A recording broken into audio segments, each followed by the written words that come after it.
The morning air in the valley usually smelled of damp earth and the heavy sweetness of dew clinging to the lavender. But today was different, because today I was stepping back into the factory for the first time since the funeral. My name is Isadora Finch, and for 40 years I have been the nose of Maison Finch, which means I do not just smell things, I understand them. I understand the molecular architecture of a rose, and I know exactly when a batch of jasmine was harvested just by the faint, indole note at the bottom of a breath. My husband, Arthur, used to say that I could smell a storm coming 3 days before the clouds appeared, and he was right. But as I walked toward the heavy steel doors of our production facility, I did not smell a storm. I smelled something far worse. I swiped my key card, and the heavy click of the lock sounded like a judge's gavel. The main floor was quiet because it was only 6 in the morning and the workers had not yet arrived for the early shift. The machinery stood silent and gleaming under the security lights, like sleeping giants of stainless steel. This place was my cathedral. It was where Arthur and I had taken a small family business and turned it into a global empire built on one simple promise, which was absolute purity. Our flagship perfume, called Cœur Pur, was the gold standard, and women all over the world wore it because it made them feel elegant and timeless. It was a complex symphony of grass jasmine and tuberose, and a secret base of ambergris that Arthur and I had perfected on our honeymoon in Corsica. I walked down the central aisle, and usually this space would smell like a garden in full bloom trapped in copper and glass. But today, there was a sharp metallic tang in the air that made the back of my throat itch. I stopped walking and closed my eyes to focus, because vision is a distraction when you are trying to listen to the air. I breathed in slowly through my nose and dissected the aroma. There was the lingering scent of industrial cleaner and the oil from the conveyor belts. But underneath that was something discordant. It was a high-pitched chemical screech that tried to mimic a flower, but failed. My heart began to beat faster in my chest as I walked toward vat number 4, which was currently holding the aging batch of Cœur Pur, meant for the holiday season distribution. This vat held $3 million worth of product, and it was the lifeblood of our company for the next quarter. I climbed the metal stairs to the catwalk, and the metallic smell grew stronger and more aggressive. It smelled like burning plastic and cheap sugar and a lie. I reached the top of the platform and opened the inspection hatch. The aroma that wafted up hit me like a physical slap to the face. I gripped the railing to steady myself because the room seemed to spin. This was not Cœur Pur. This was an abomination. The intricate dance of natural essences was gone, and in its place was a flat and lifeless chemical soup. I dipped a testing strip into the liquid and brought it to my nose just to be absolutely certain. The top note was sharp and aggressive, and it vanished instantly, leaving behind a cloying sweetness that coated the tongue. It was hedione, but it was the cheap industrial grade used in laundry detergents and floor cleaners. The jasmine was synthetic. The tuberose was a lab creation. I felt tears prick my eyes, not from sadness, but from a pure and white-hot fury. Arthur was barely cold in his grave, and someone had already begun to dismantle the very soul of his legacy. I knew every invoice and every shipment, and I knew we had paid for the highest grade absolute from the fields and grass, so where was it? I climbed down the stairs with a speed that defied my 68 years, because anger is a powerful fuel. I needed to see the production logs, and I needed to see who had signed off on this batch. I marched toward the glass-walled office that overlooked the factory floor, and that was when I saw him. Gideon was standing there with his back to me, and he was on the phone. My stepson was a tall man who had inherited his father's broad shoulders, but none of his father's warmth. Gideon saw the world as a spreadsheet where red ink was failure and black ink was success. And he had never understood that perfume is an art form that cannot be rushed or cheapened. He was wearing a suit that cost more than my first car, and he was gesturing at the air with an arrogance that made my stomach turn. I pushed open the door to the office, and Gideon spun around, and he looked surprised to see me, but he quickly masked it with a smile that did not reach his eyes. He ended his call and slipped the phone into his pocket and asked me what I was doing here so early. He used that tone of voice that people use for children or the very old.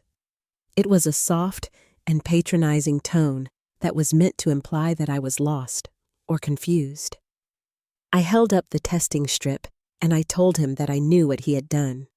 I told him that vase number 4 was filled with synthetic sludge and that it was an insult to the name on the building. I watched his face closely because I wanted to see the guilt. But Gideon was a master of the boardroom mask. He sighed and walked over to the coffee machine and poured himself a cup with agonizing slowness. He told me that I was overwrought and that grief did strange things to the senses. He said that the batch in vase number 4 was exactly the same formula we had always used, and that perhaps my nose was not what it used to be. I felt the blood rush to my face. To insult my nose was to insult my very existence.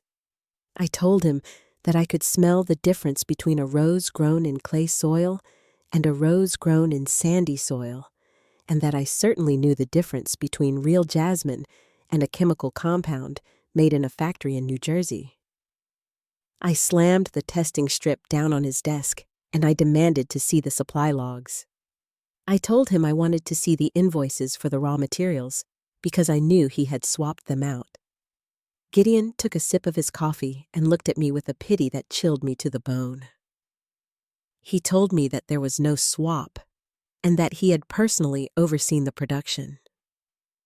He said that he was worried about me because I had been acting erratic since the funeral. He said that the stress was obviously too much for me and that maybe I should take a step back and rest at the country house. He was gaslighting me. He was standing there in his father's office and looking me in the eye and telling me that the sky was green when I knew for a fact it was blue. I walked around the desk and reached for the file cabinet where we kept the physical copies of the intake forms, but Gideon moved faster than I expected. He stepped between me and the cabinet, and he put a hand on my shoulder. His grip was firm, and it felt like a warning. He told me that I needed to go home and rest. He said that he didn't want the staff to see me like this. He made it sound like I was having a breakdown, when in reality, I was the only person in the room seeing things clearly. I looked at his hand on my shoulder, and I smelled his cologne.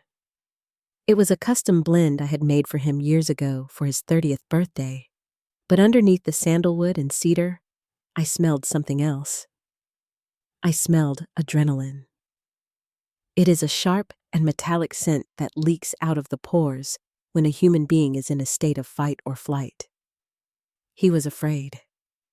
He was afraid because I had caught him, and now he was trying to push me out before I could find the proof. I stepped back and shook his hand off my shoulder.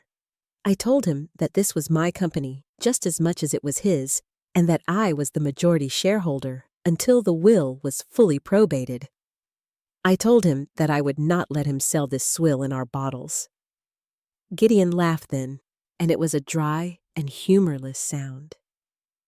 He told me that times were changing, and that the market did not care about the difference between a petal and a molecule.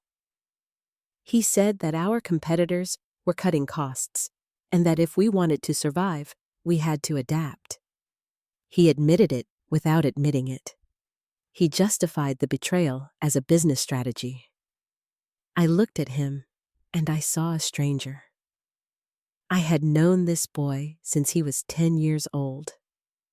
I had bandaged his knees and I had sat in the front row at his graduation, and I had tried so hard to be the mother he had lost, but somewhere along the way, he had become hollow. He was beautiful on the outside, but inside, he was just like the fake perfume in the vat. He was synthetic. I told him that I was going to call the board of directors and demand an independent audit of the production line. I told him that I would not let him destroy 50 years of reputation for a quarterly bonus. Gideon's face hardened, and the mask slipped for just a second. His eyes went cold and flat. He told me that the board was already concerned about my capacity to lead. He said that if I made a scene, I would only prove their point that I was becoming senile. He leaned in close, and his voice dropped to a whisper. He told me that for my own dignity, I should just go home and garden and let the men handle the business. The rage that filled me then was so pure that it almost made me dizzy. I wanted to scream at him. I wanted to throw the testing strip in his face. But I knew that he was right about one thing, which was that if I lost my temper, he would use it against me. He was baiting me. He wanted me to be the hysterical old woman so he could be the calm and rational son. I took a deep breath, and I forced my heartbeat to slow down. I smoothed the front of my jacket, and I looked him in the eye. I told him that I was going home, but that this conversation was not over. I turned and walked out of the office, and I felt his eyes on my back. I walked down the metal stairs and past the vat of ruined perfume. The smell was nausea-inducing now. It smelled like greed. It smelled like the end of everything I held dear. I walked out of the heavy steel doors and into the morning light, but the fresh air did not make me feel better.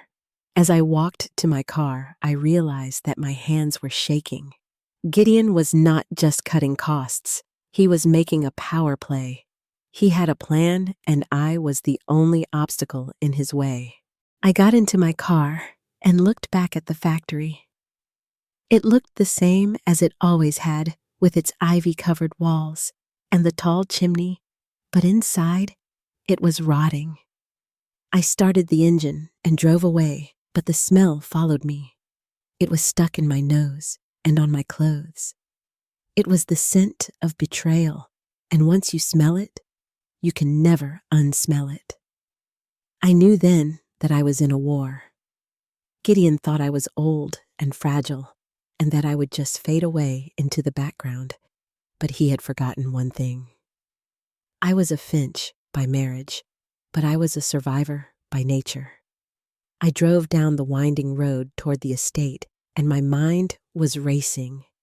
I needed to see the will. I needed to see exactly what legal leverage I had, because Gideon was acting with a confidence that suggested he held all the cards. I did not know then that he had already made his move. I did not know that the locks were being changed and the accounts were being frozen. I only knew that the son I had raised had turned into a wolf, and I was the sheep he intended to slaughter. But sheep have a way of surviving when they stick together, and I was not ready to be dinner just yet. The library of the Finch estate was a room that usually brought me peace, because it smelled of tobacco leaf and old leather and the vanilla scent of decaying paper. It was Arthur's sanctuary, and for the 40 years of our marriage, it had been the place where we made our most important decisions. But as I sat in the high-backed velvet wing chair that afternoon, the room felt less like a sanctuary and more like a courtroom. The heavy velvet drapes were drawn against the afternoon sun, and the air was thick with the tension of waiting.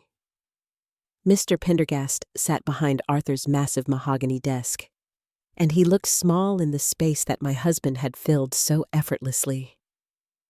Mr. Pendergast had been the family attorney for 3 decades, and he smelled of peppermint candies and stale pipe smoke. He was a good man, but he was a man of rules and paper, and he did not have the imagination for treachery. Gideon sat on the leather sofa to my right, and he was the picture of grieving piety. He was wearing a black suit and holding a glass of scotch that he had not sipped. He was performing the role of the dutiful son for an audience of one. Mr. Pendergast cleared his throat, and the sound was dry like rustling leaves. He adjusted his spectacles and opened the thick leather folder in front of him. He began to read the last will and testament of Arthur Finch, and the words were familiar because Arthur and I had written them together 5 years ago. The bequests were standard and generous. There were endowments for the arts and a trust fund for the grandchildren, if Gideon ever had any, and generous pensions for the long-serving staff. Then came the clause that mattered.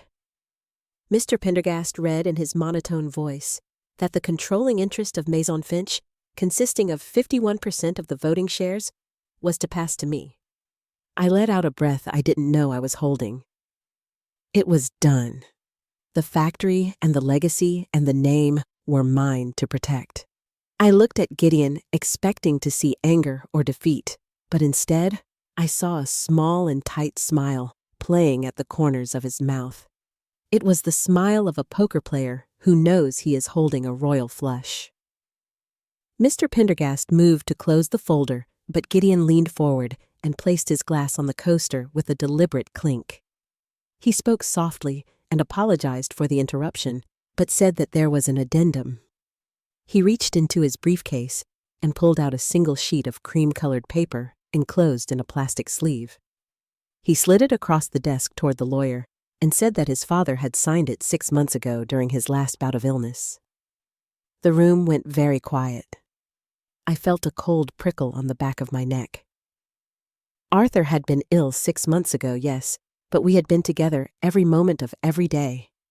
He had not signed anything without me present. I watched Mr. Pendergast pick up the document and read it. His eyebrows shot up toward his hairline. He looked over the glasses at me and then back at the paper. He said that this document appeared to be a codicil, which is a legal modification to an existing will. He read the terms aloud, and my blood turned to ice. The codicil stated that in the event of Arthur's death, if his wife Isadora Finch was deemed to be in a state of mental fragility or diminished capacity, then the controlling interest of the company would bypass her and go directly to his son, Gideon Finch, who would also assume power of attorney over her personal assets. It was a competency clause. It was a trap designed to strip me of everything the moment I showed a sign of weakness. I stood up and my legs felt heavy. I demanded to see the paper. Mr. Pendergast hesitated, but then slid the document toward me. I picked it up and held it close to my face. The signature at the bottom was Arthur's scrawl. It had the shaky loop on the F that had developed in his later years due to the arthritis. Visually, it was perfect. A handwriting expert would likely confirm it was his hand. But I am not a handwriting expert. I am a nose. I brought the paper closer to my face and inhaled. The document was dated 6 months ago. Paper that is 6 months old smells dry and the ink oxidizes and loses its solvent scent. It takes on the smell of the room it is stored in. But this paper did not smell of 6 months ago. It smelled of today. I smelled the sharp and biting scent of fresh ballpoint ink. It was still off-gassing the volatile solvents. It was less than 24 hours old. Underneath the ink, I smelled the faint trace of toner from a laser printer that had been running hot. And beneath that, I smelled Gideon. I smelled the traces of the hand cream he used and the distinct metallic saltiness of his nervous sweat. He had forged this. He had forged it yesterday, probably while I was at the cemetery visiting Arthur's grave. I looked up at him, and I was shaking with the force of the revelation. I told Mr. Pendergast that this was a forgery. I told him to smell the ink. I told him that the solvents were still fresh and that Arthur could not have signed this 6 months ago because this piece of paper did not exist 6 months ago. Mr. Pendergast looked at me with a mixture of confusion and pity. He leaned in and sniffed the paper tentatively, but he shook his head. He said he smelled nothing unusual. He said it just smelled like paper to him. Gideon stood up then, and he put on a performance that was worthy of an Academy Award. He looked at the lawyer with wet eyes and said that this was exactly what he was afraid of. He said that my obsession with smells was becoming a delusion. He said that I was finding conspiracies in the scent of ink, and that it was a clear sign of the paranoia that came with my condition. My condition. He was using my greatest talent and twisting it into a symptom of madness.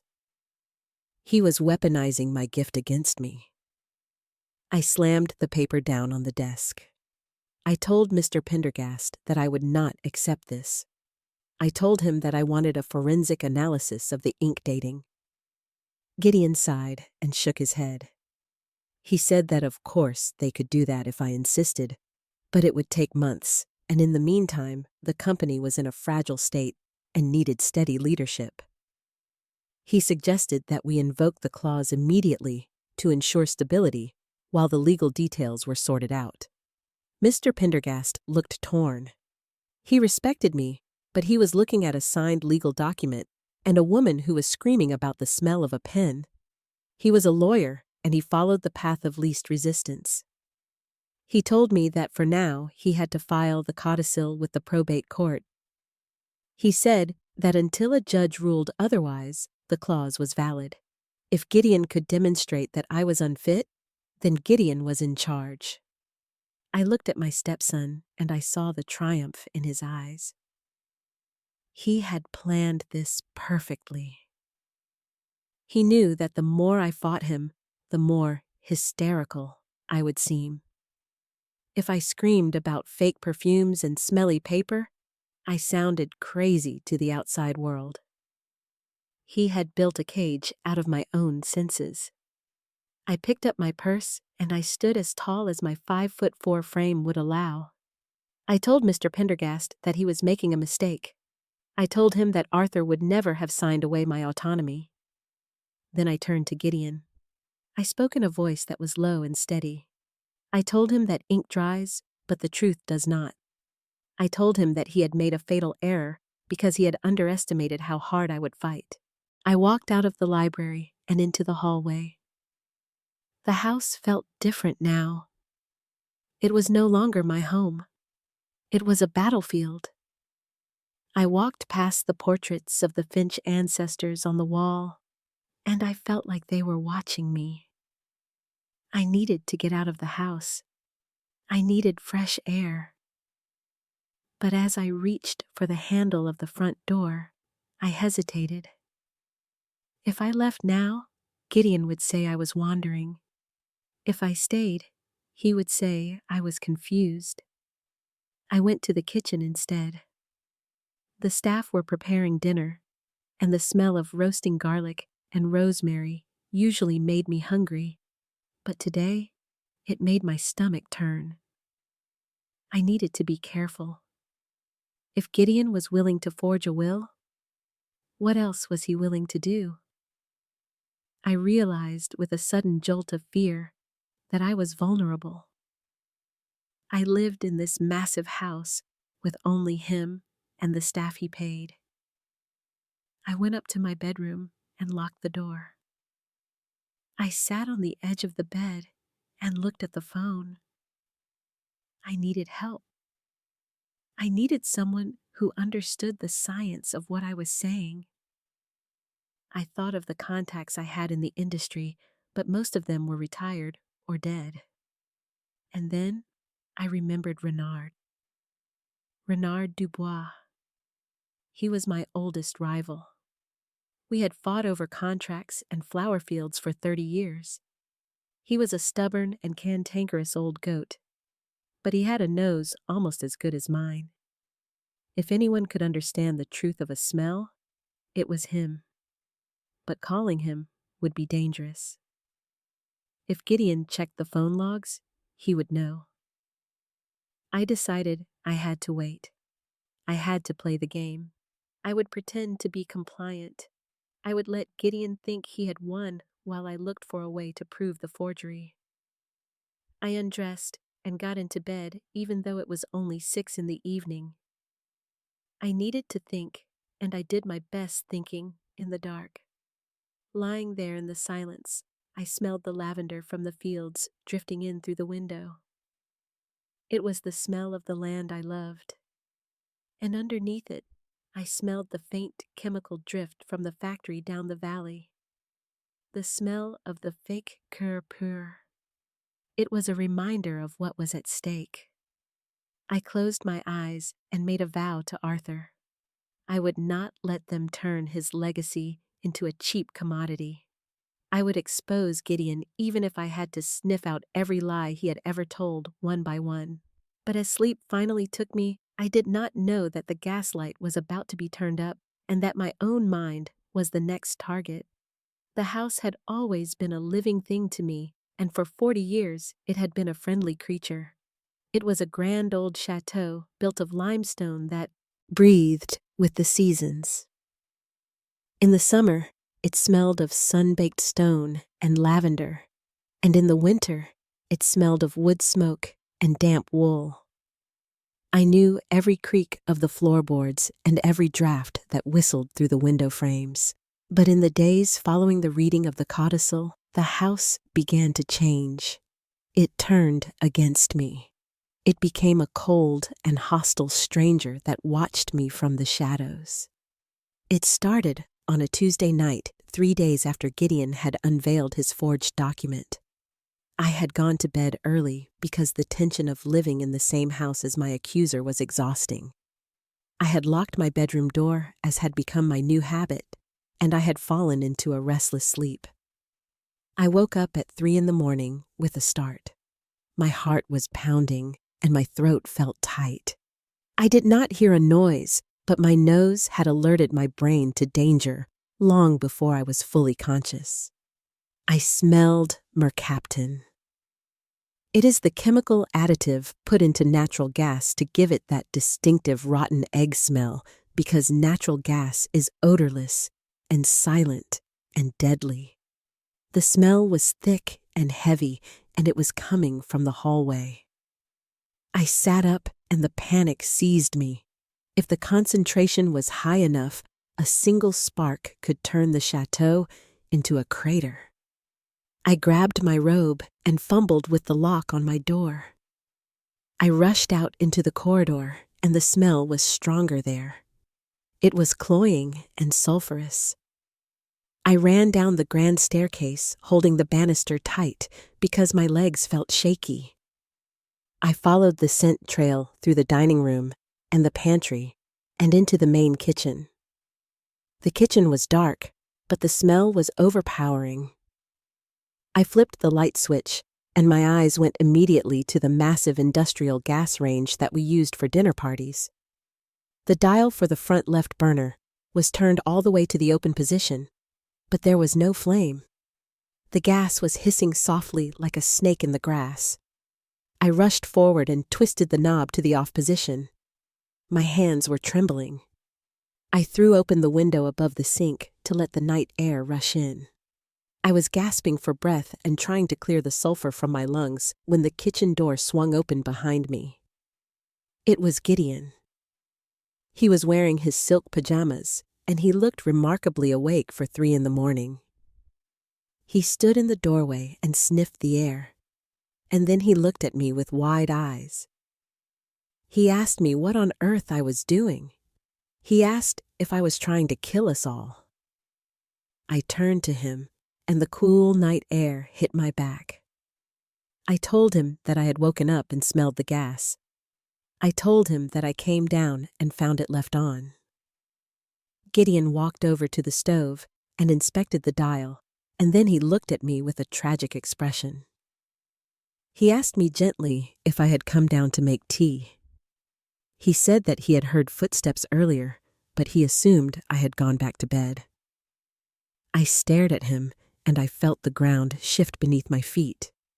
I told him I had not been downstairs since dinner. I told him I had been asleep. Gideon shook his head slowly. He reached out and touched the kettle that was sitting on the back burner. He said that the kettle was warm. He said that I must have put it on and forgotten to light the pilot and then wandered back upstairs. I touched the kettle. It was stone cold. I looked at him, and I knew he was lying. I smelled the lie on him. It was the scent of anticipation. He was waiting for me to crack. But then, Mrs. Gable, the housekeeper, appeared in the doorway behind him. She was wrapped in a flannel robe, and her hair was in curlers, and she looked terrified. She asked if everything was all right. Gideon turned to her, and his voice was smooth and reassuring. He told her that everything was fine and that it was just a little accident. He said that Mother had gotten confused and left the gas on, but that we caught it in time. He looked at Mrs. Gable and tapped his temple subtly. It was a gesture so small that I almost missed it, but Mrs. Gable saw it. She looked at me with pity. She looked at me like I was a broken thing that needed to be managed. I tried to protest. I told Mrs. Gable that the kettle was cold and that I had not been in the kitchen. But the more I insisted, the more desperate I sounded. My voice was rising in pitch, and I was waving my hands, and I realized with a sick feeling that I looked exactly like the hysterical old woman Gideon was painting me to be. Gideon put his arm around my shoulders and guided me out of the kitchen.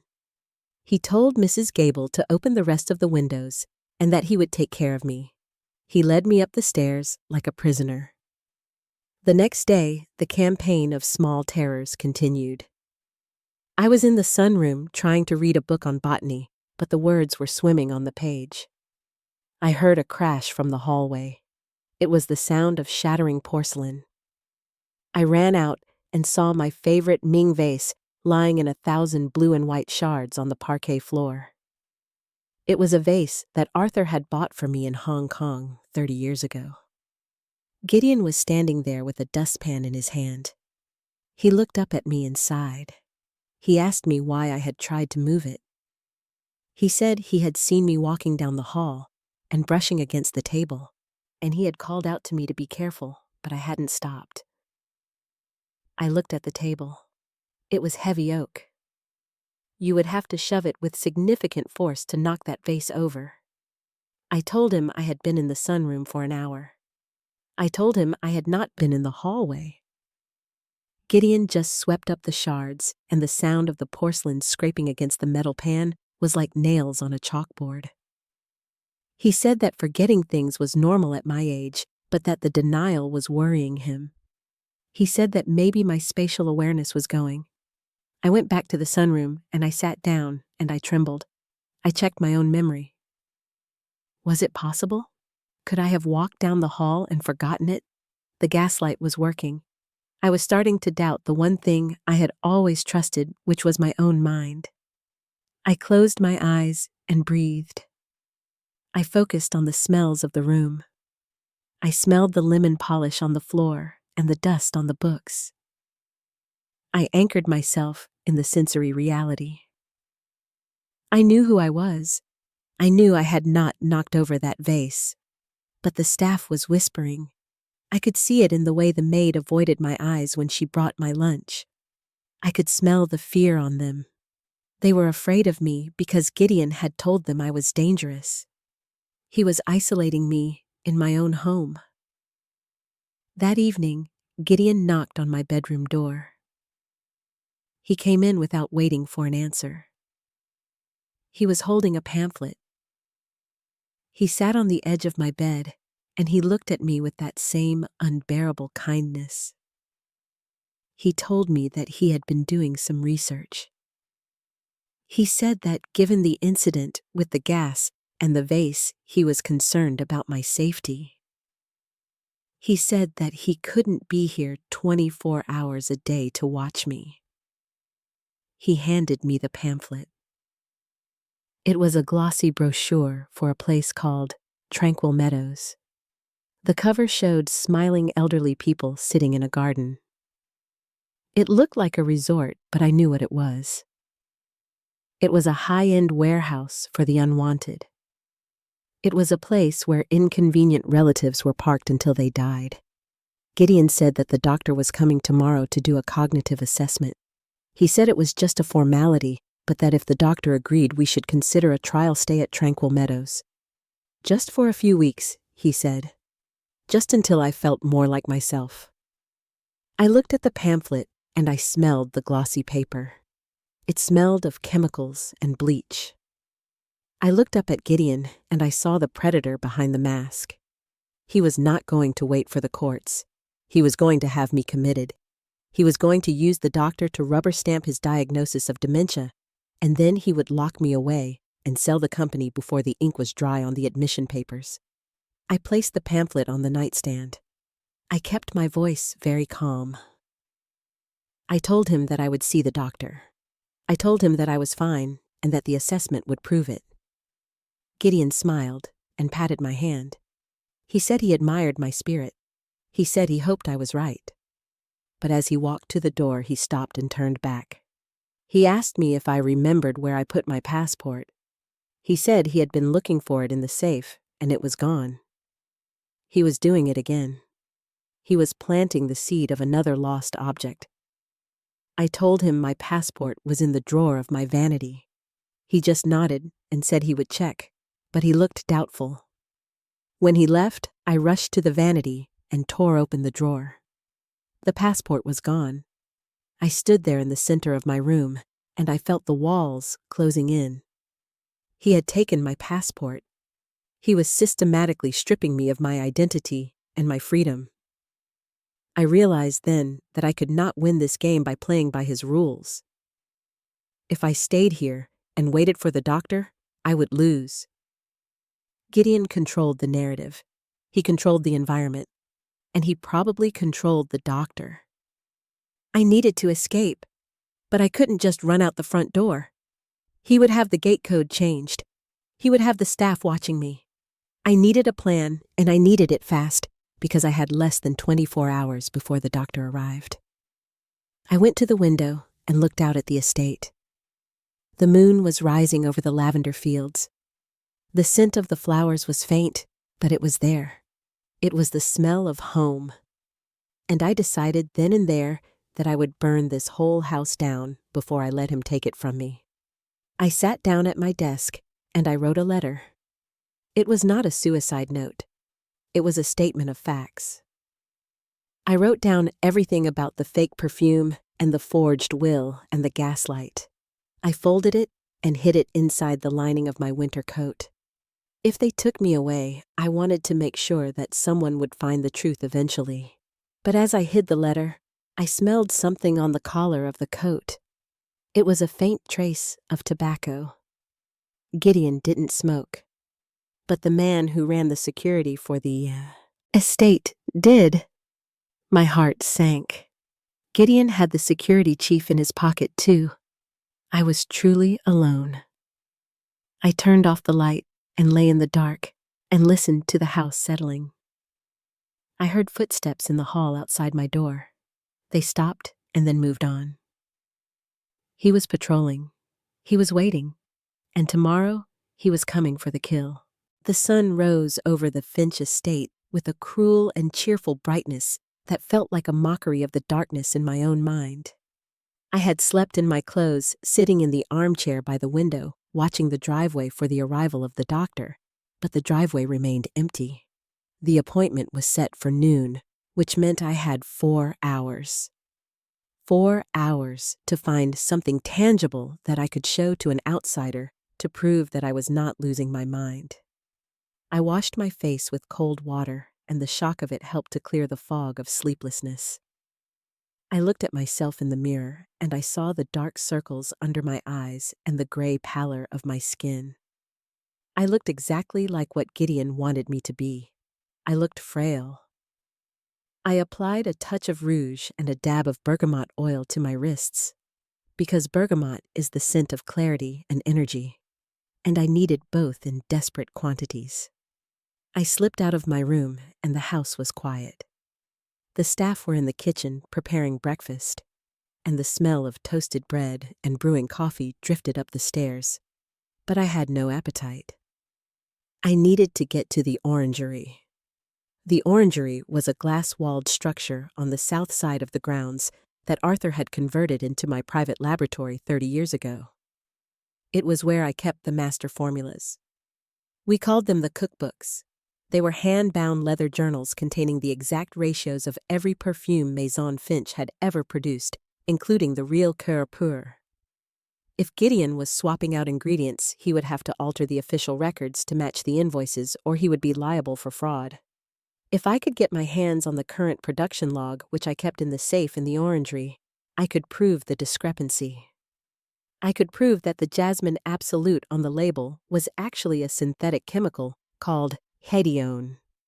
I walked briskly across the lawn, trying to look like a woman taking a morning stroll rather than a woman running for her life. The morning air was crisp and smelled of damp grass and the distant metallic tang of the factory. I reached the heavy oak doors of the orangery, and I felt a sense of relief. This was my sanctuary. This was the place where I was a queen and a scientist and an artist. I reached into my pocket for my keyring.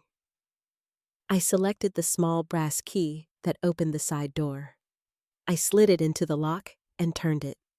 Or rather, I tried to turn it. The key stopped halfway. It hit a blockage. I jiggled it, thinking perhaps the tumblers were sticky from the damp morning air, but it would not budge. I pulled it out and looked at the lock. The brass housing was shiny and new. My stomach dropped. He had changed the locks. I stood there staring at the door of my own laboratory, feeling a wave of nausea. I tried the digital keypad next to the main entrance. I punched in my code. 1975. The year I married Arthur. The light on the pad blinked red. I punched it in again, my fingers trembling slightly. Red again. A long, low beep of rejection followed. I stepped back and looked through the glass walls.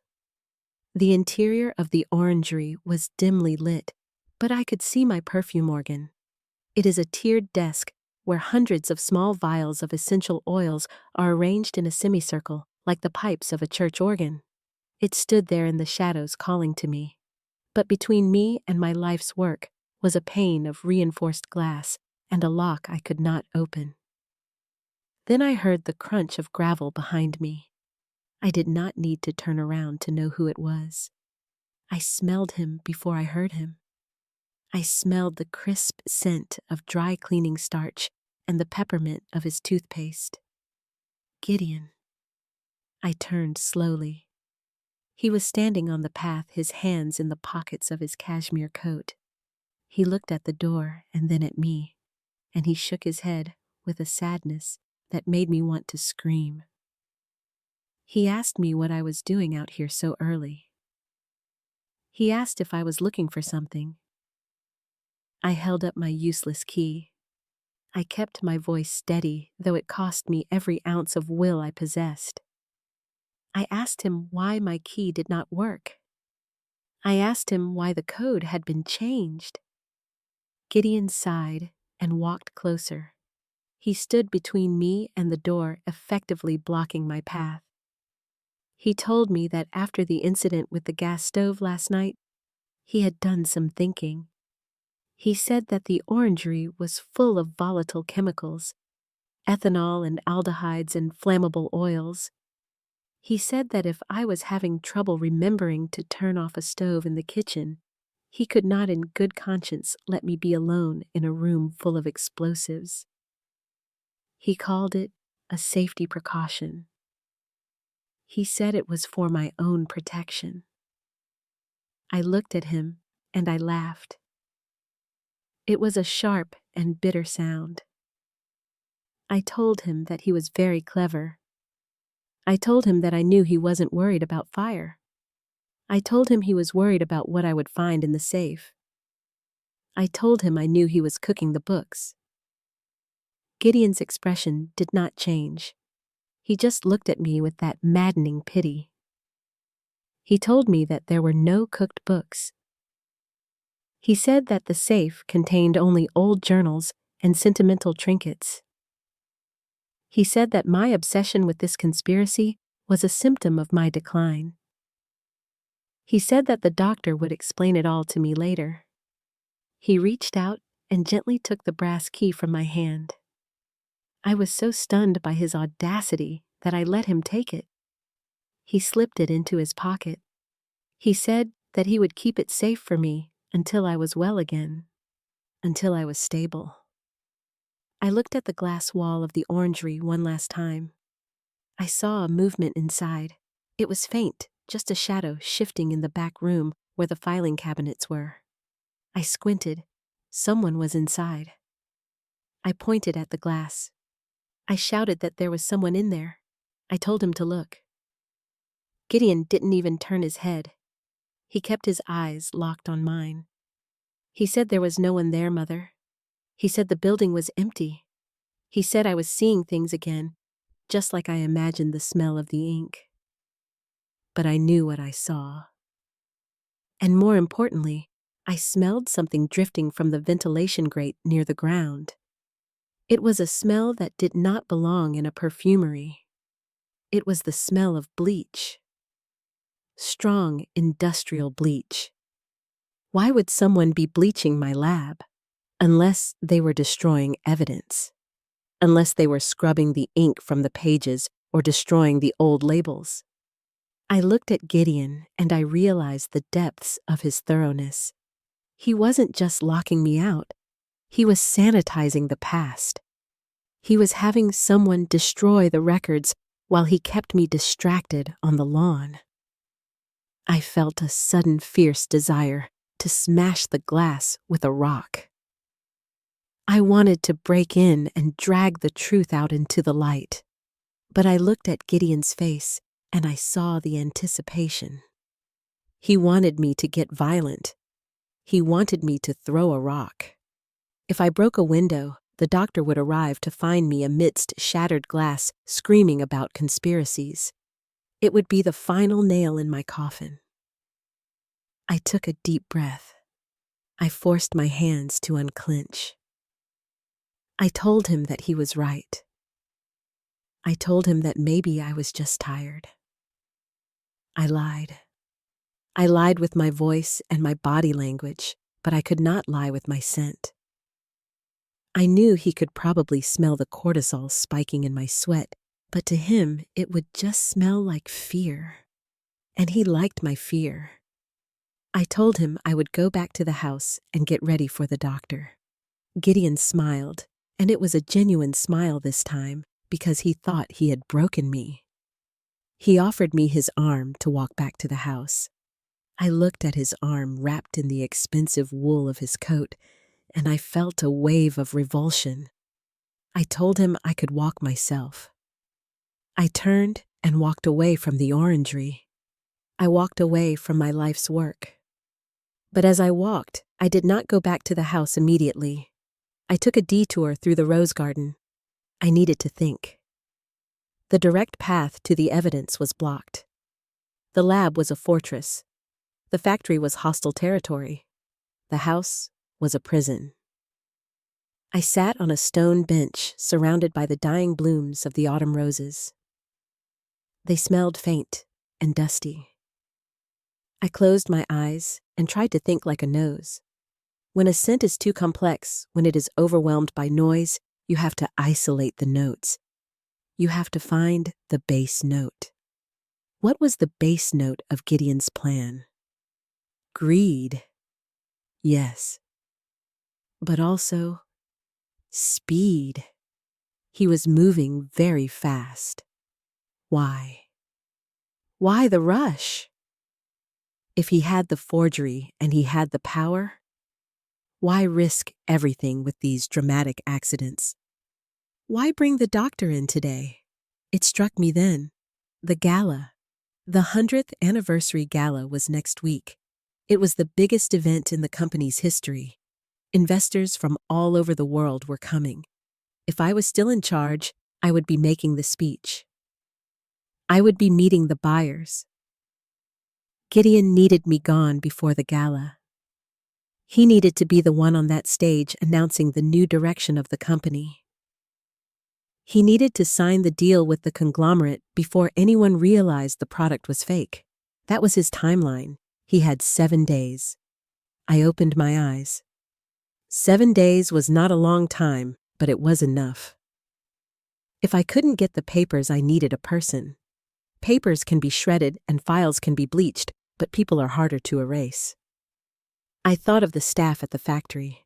Most of them were new hires brought in by Gideon, loyal to his paycheck. But there was one man. Silas. Silas Thorne had been the floor manager for 20 years. He was a man of few words who smelled of tobacco and peppermint. He knew where every pipe led and where every drop of oil came from. Gideon had fired him 2 months ago. I had been told he retired to the coast, but I knew Silas. He hated the ocean. He loved the mountains. If Silas was out there, he would know. He might even have copies of the old schedules, but finding him would be impossible from inside the house. Gideon had taken my phone and he was monitoring the landline, and in 2 hours the doctor would be here to declare me incompetent. I stood up. I had a new objective. I wasn't going to fight Gideon for the keys to the lab. I was going to let him think he had won the battle for the house. I was going to play the part of the confused old woman so perfectly that he would let his guard down. I would take the test. I would act vague. I would let him talk about tranquil meadows. And then when the house was quiet and they thought I was sedated, I would run. I walked back to the house with a slow and shuffling gait. I saw Gideon watching me from the library window. I let my shoulders slump. I let him see my defeat, but inside my mind was sharp and cold. I was not Isadora the victim anymore. I was Isadora the hunter. And I was tracking a scent that led all the way to the truth. I entered the house and the smell of furniture polish was thick in the air. Mrs. Gable was dusting the banister. She looked at me with sad eyes. I gave her a weak smile. I went up to my room and laid out my outfit for the doctor's visit. A gray dress, sensible shoes, the uniform of a woman who has given up. But under the mattress, I hid the small wad of cash I kept for emergencies. And inside my shoe, I hid the spare key to the old gardening truck that was parked in the back shed. Gideon had forgotten about the truck. It was a rusted old thing we used for hauling mulch, but it ran. And it had a full tank of gas. I sat on the bed and waited for noon. The clock ticked on the mantelpiece. Tick, tick, tick. It was the sound of my life counting down, but it was also the sound of a bomb waiting to go off. Gideon thought he was locking me away. He didn't realize he was locking himself in a cage with a tiger. The doctor's appointment had been postponed. At noon, instead of a medical professional, a courier had arrived with a tuxedo for Gideon and a note for me. The note was brief and written in Gideon's sharp, angular hand. It said that the investors from the Omnicorp group were flying in early and would be joining us for dinner. It was not a request. It was a summons. Gideon was moving up the timeline. He wasn't waiting for a medical certificate to sell the company. He was going to charm the buyers into signing the deal tonight, and he needed me there as a prop. I was to be the silent, nodding matriarch, the living seal of approval on the death warrant of my own legacy. I spent the afternoon in a state of cold, calculated fury. I bathed in water scented with rosemary and lemon to sharpen my mind. I dressed in my favorite evening gown, a midnight blue silk that Arthur had loved, and I draped his pearls around my neck. They felt heavy and cool against my skin, like a protective talisman. I was not going down into that dining room to be a prop. I was going down there to destroy the deal. I would wait until the main course, and then, with the poise of a queen, I would calmly explain to Mr. Kalin and his associates that the current assets of Maison Finch were fraudulent, and that the man sitting at the head of the table was an embezzler. At 7 o'clock, I descended the grand staircase. The house smelled of roasting duck and caramelized figs, a rich and heavy scent that usually signaled celebration, but tonight smelled like a cover-up. The dining room was ablaze with candlelight. The long mahogany table was set with the family silver, and the crystal glasses sparkled like diamonds. Gideon was waiting by the fireplace. He looked handsome and predatory in his tuxedo. He was talking to a tall, silver-haired man and a sharp-eyed woman in a red dress. These were the vultures. Mr. Kalin, the CEO of the conglomerate, and Ms. Mercer, his chief of acquisitions.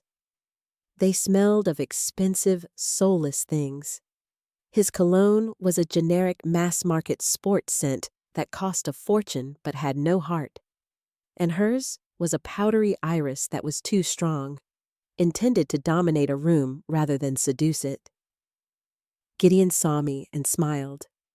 It was the smile of a ringmaster introducing a trained bear. He came forward and took my hand, his grip firm and warning.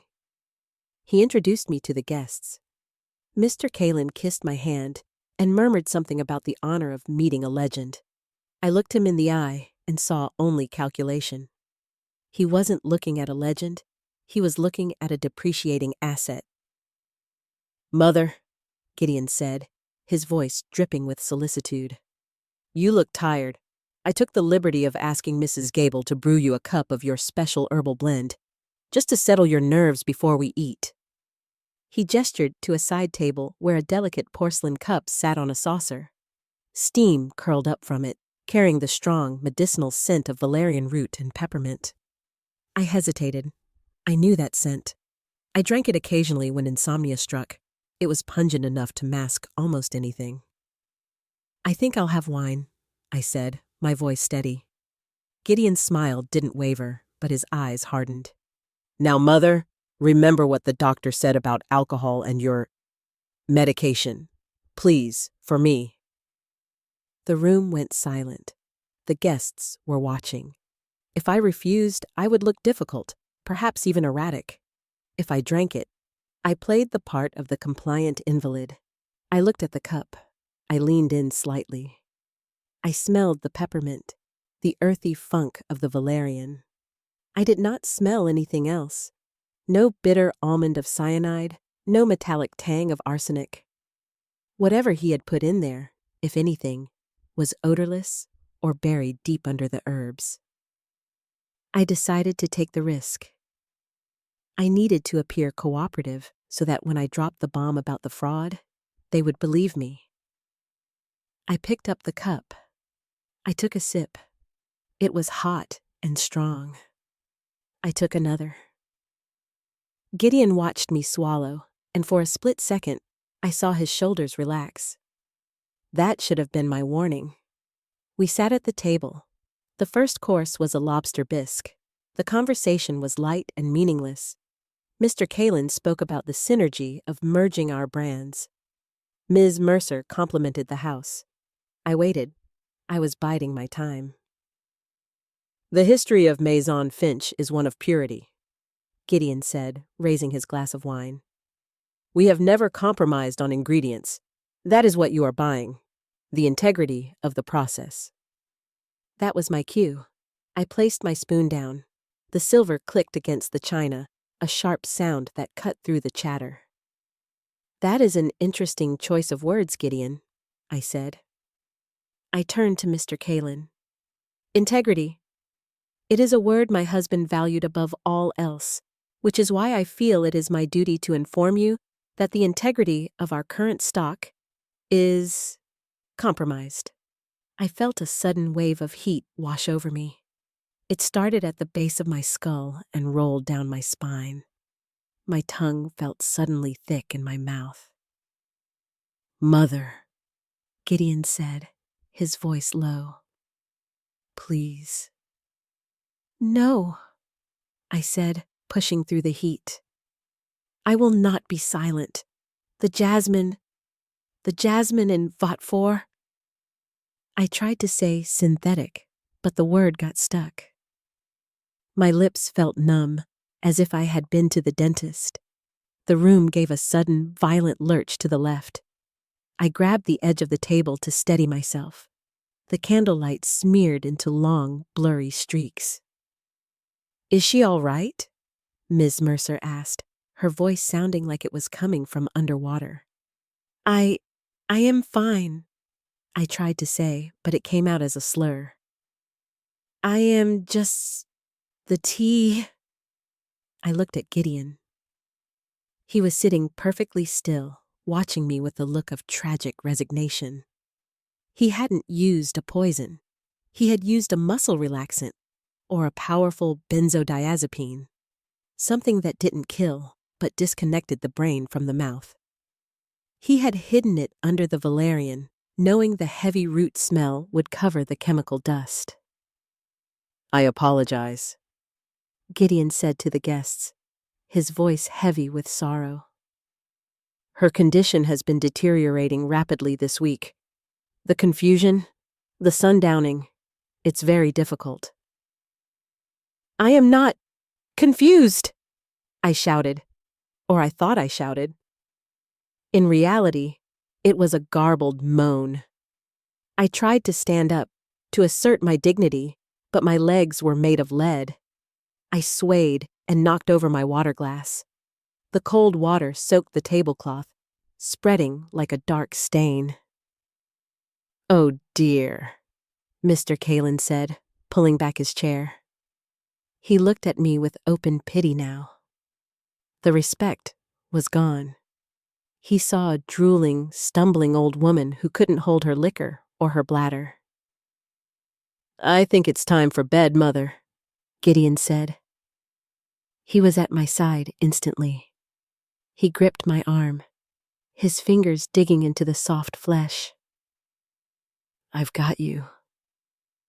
"You drugged me?" I whispered, leaning my weight against him because I had no choice. "Shh," he soothed, loud enough for everyone to hear. "It's just a spell. You're tired." He practically dragged me out of the dining room. I looked back at the investors. Mr. Kalin was dabbing his napkin on the wet tablecloth, already turning back to his conversation with Miss Mercer. They had dismissed me. I was no longer a factor in the deal. I was just a tragic backstory. Gideon marched me into the hallway, out of sight of the guests. The moment the door closed, his gentleness vanished. He shoved me toward the stairs. I stumbled and caught the banister. "You are pathetic," he hissed, his face close to mine. I could smell the wine on his breath and the triumph in his pores. "Did you really think you could outsmart me? You're a relic, Isadora. A dusty old bottle on a shelf that nobody wants anymore." I tried to spit at him, to claw his face, but my hands wouldn't obey. The hallway was spinning. The portraits of the ancestors seemed to be laughing. "Mrs. Gable!" Gideon shouted. The housekeeper appeared from the shadows, wringing her hands. "Take her to her room," Gideon ordered. "Lock the door. And if she makes a sound, give her another dose of the tea. The doctor will be here in the morning to finalize the transfer." "Transfer?" I managed to wheeze. "To Tranquil Meadows," Gideon said, adjusting his cufflinks. "You proved tonight that you can't be trusted in polite society. You need professional help, and I need to sell this company without you embarrassing me again."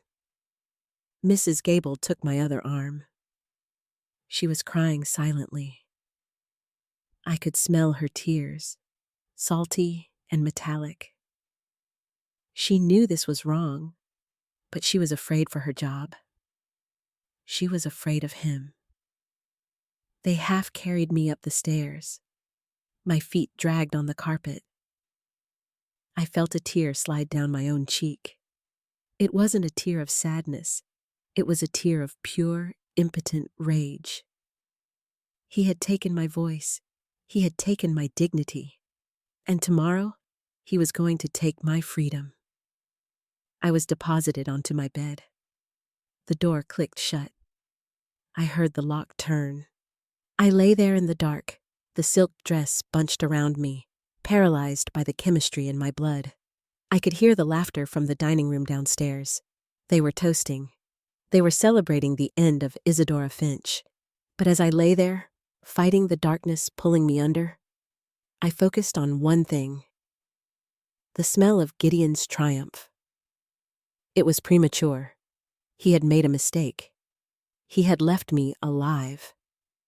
And as long as I had breath in my lungs and a nose on my face, I was not finished. The drug would wear off. And when it did, I wouldn't be the polite stepmother anymore. I would be the storm he never smelled coming. The morning light that filtered through the heavy velvet curtains did not bring hope. It brought a headache that felt like a chisel being driven into the base of my skull. I woke up fully clothed in my midnight blue evening gown, which was now wrinkled and twisted around my legs like a shroud.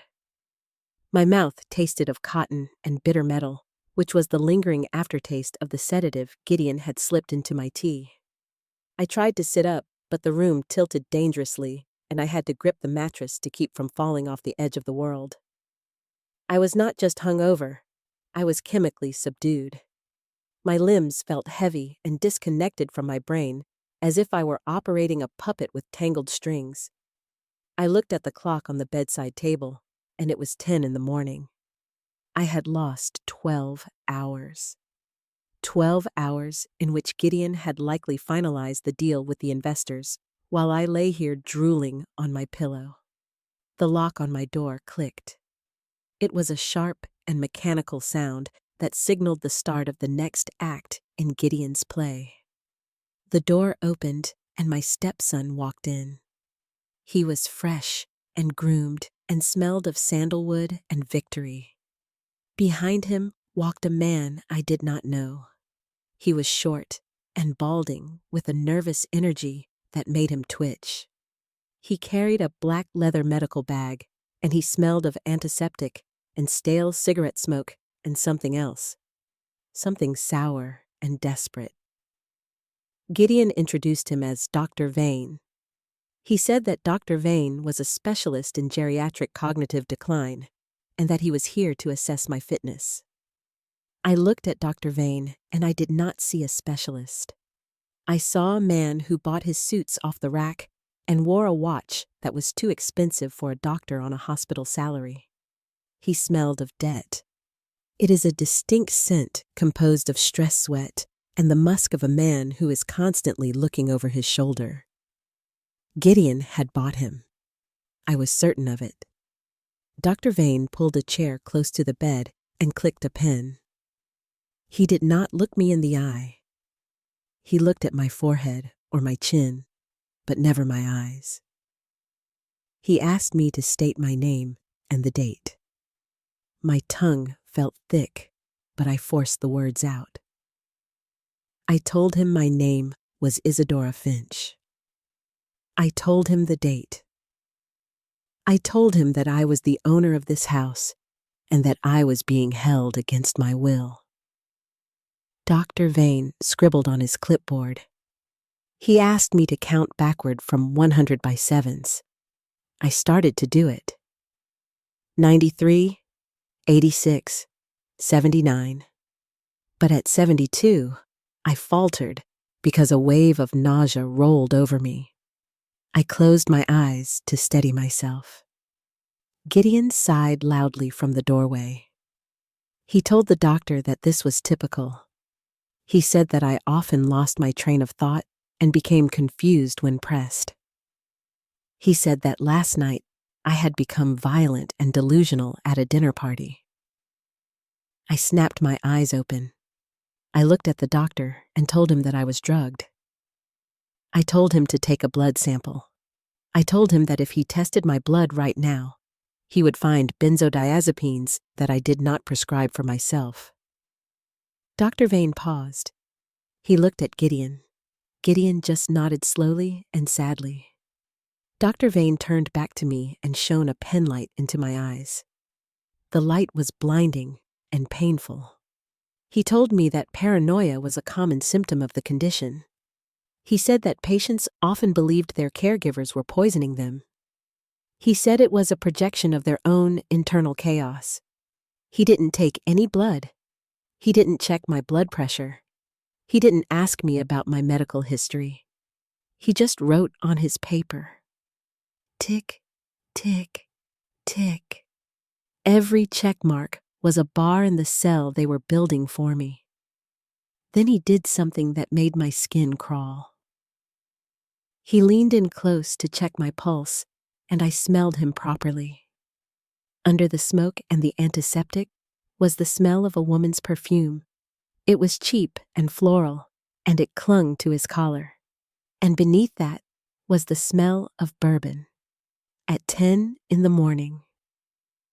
This man was not a doctor. He was a wreck. He was a rubber stamp with a medical license. He stood up and closed his folder. He turned to Gideon and spoke as if I were not in the room. He said that the presentation was consistent with advanced rapid-onset dementia with paranoid features. He said that home care was no longer a viable option given the safety risks I posed to myself and others. He recommended immediate transfer to a secure facility. Gideon nodded solemnly. He asked if Tranquil Meadows would be suitable. Dr. Vane agreed that it was the best facility in the state and that he would sign the necessary committal papers immediately. I sat there on the bed, and I felt a cold numbness spreading through my chest. It wasn't the drug anymore. It was the shock of absolute powerlessness. They were discussing my life as if I were a piece of broken furniture that needed to be moved to storage. Dr. Vane left the room quickly, like a man escaping a crime scene. Gideon stayed behind. He walked over to the window and looked out at the lavender fields. He told me that he had made the arrangements. He said that a van from Tranquil Meadows would be here in 48 hours. He said he was giving me 2 days to pack my things and say goodbye to the house because he wasn't a monster. He turned to look at me, and his face was blank. He said that he hoped I understood that this was for the best. He said that the company needed strong leadership, and the estate was too much for me to manage. He said that at Tranquil Meadows, I could just relax and smell the flowers.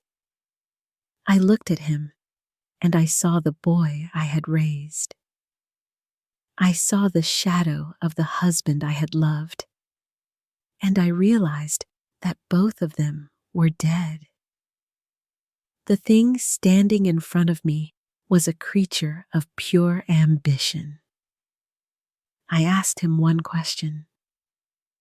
I asked him if he even knew what the heart note of cœur pur was. Gideon frowned. He said it didn't matter. He said it was just a product. That was the moment I knew he had to be destroyed. Not just stopped, but destroyed. He didn't just want my money. He wanted to erase the art that Arthur and I had created. He was going to turn our legacy into a generic commodity. Gideon left the room and left the door unlocked. He didn't need to lock it anymore. He had the doctor's signature. I was legally incompetent. If I ran away now, the police would just bring me back. I was trapped. I stood up and walked to the mirror. I looked at the old woman staring back at me.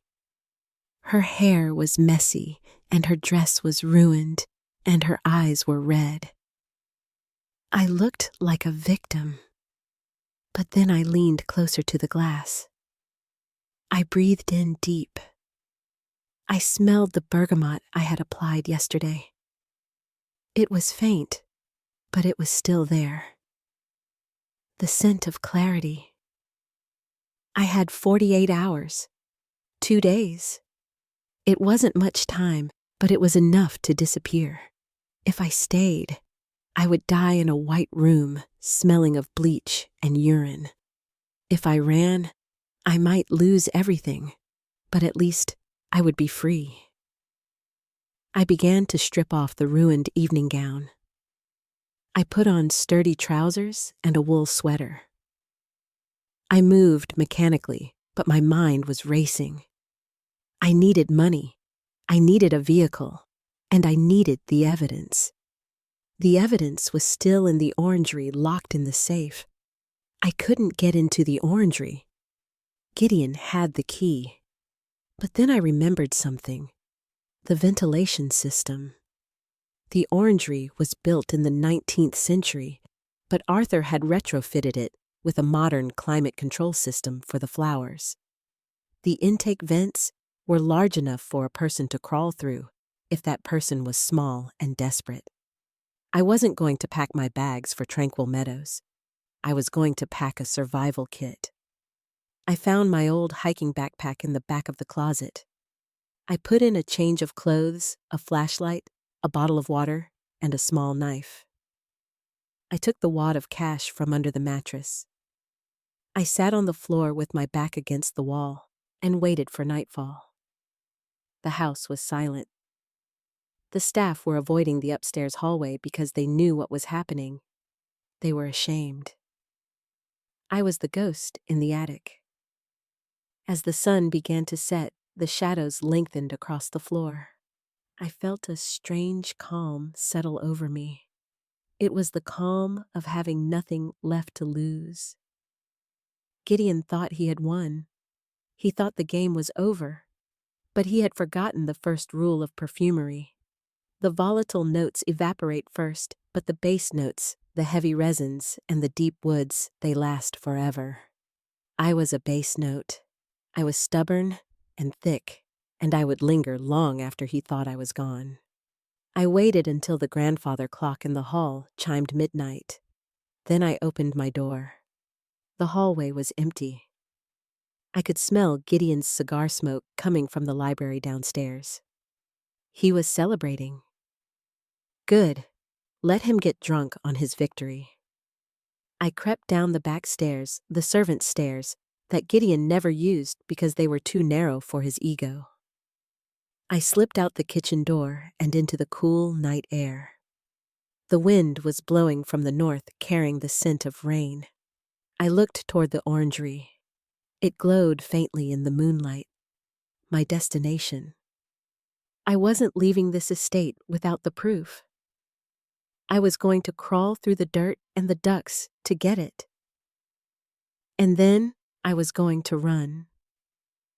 The darkness of the estate was not total because the moon was fighting a losing battle against a bank of heavy storm clouds rolling in from the west. I could smell the rain coming. It smelled of wet slate and bruised ozone, and it was a scent I usually loved, but tonight, it just meant that the roads would be slick and the visibility poor. I crouched behind the thick hedge of rhododendrons that bordered the south lawn and tried to slow my breathing. My heart was hammering against my ribs like a trapped bird, and the wool sweater I was wearing felt itchy and hot despite the chill in the air. I checked my watch, and the luminous hands showed 12:15. Gideon was likely on his second brandy in the library, or perhaps he had gone to bed secure in the knowledge that his stepmother was locked in her room and sedated.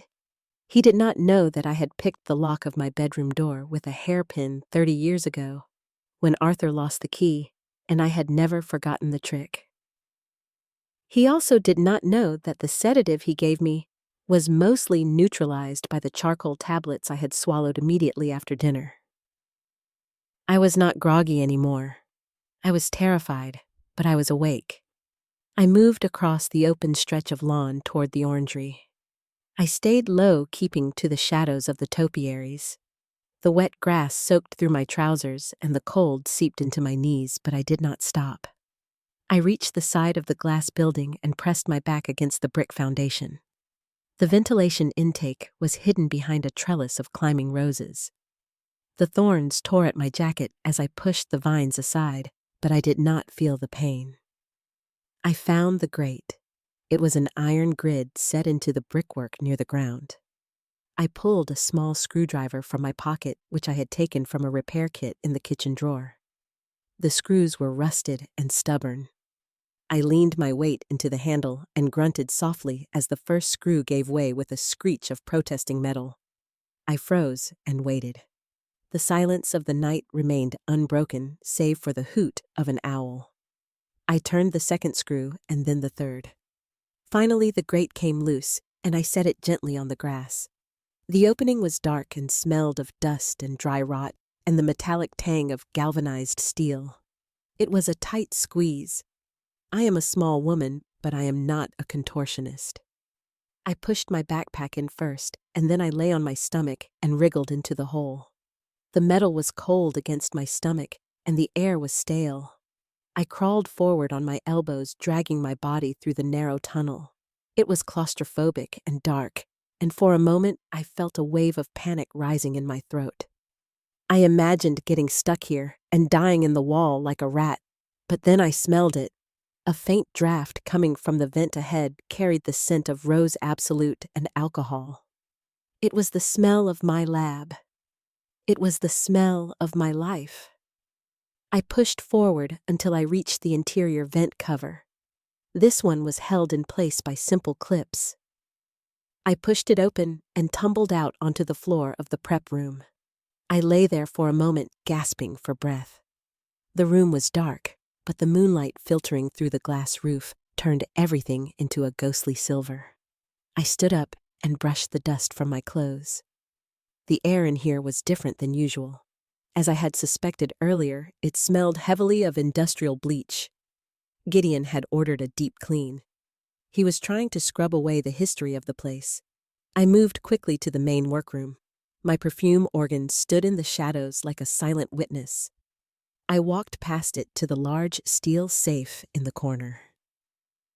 This was an old safe, a relic from the 19th century that Arthur had refused to replace with a digital one because he said he liked the weight of the tumblers. Gideon hated this safe because he never had the patience to learn the combination. He relied on me to open it. I knelt in front of the dial. My fingers were trembling, so I took a deep breath and closed my eyes. I needed to focus. Right to 35, left to 12, right to 78. I felt the clicks more than I heard them. The mechanism was heavy and smooth. I turned the handle and the heavy door swung open with a groan. I shone my flashlight inside. The shelves were mostly empty. Gideon had cleared out the cash box and the deeds, but in the back corner, pushed behind a stack of old tax returns, was what I needed. The Black Book. It was a thick leather ledger where Arthur and I had recorded every formula and every supplier deviation for 40 years. It contained the chemical fingerprint of the real cur pur. I grabbed the book and shoved it into my backpack. Then I reached for the small wooden box on the top shelf. Inside was a crystal vial sealed with wax. This was the master sample. It was from the very first batch of cur pur ever made. It was the gold standard against which all other batches were measured. If I was going to prove Gideon's product was a fake, I needed this for the comparison. I wrapped the vial in a cloth and tucked it safely into the bag. I had what I came for. Now I had to get out. I couldn't go back through the vent. I went to the side door, the one Gideon had locked. From the inside, it had a manual thumb turn. I unlocked it and opened it slowly. The hinges squeaked, and the sound seemed to echo across the entire valley. I stepped out into the night, and the wind hit me hard. The storm had arrived. Fat drops of rain were starting to fall, hitting the glass roof of the orangery like bullets. I ran toward the gardening shed located near the perimeter wall. The mud sucked at my shoes, and the rain plastered my hair to my skull. I was cold and wet, and I felt every year of my age, but I kept running. I reached the shed and slipped inside.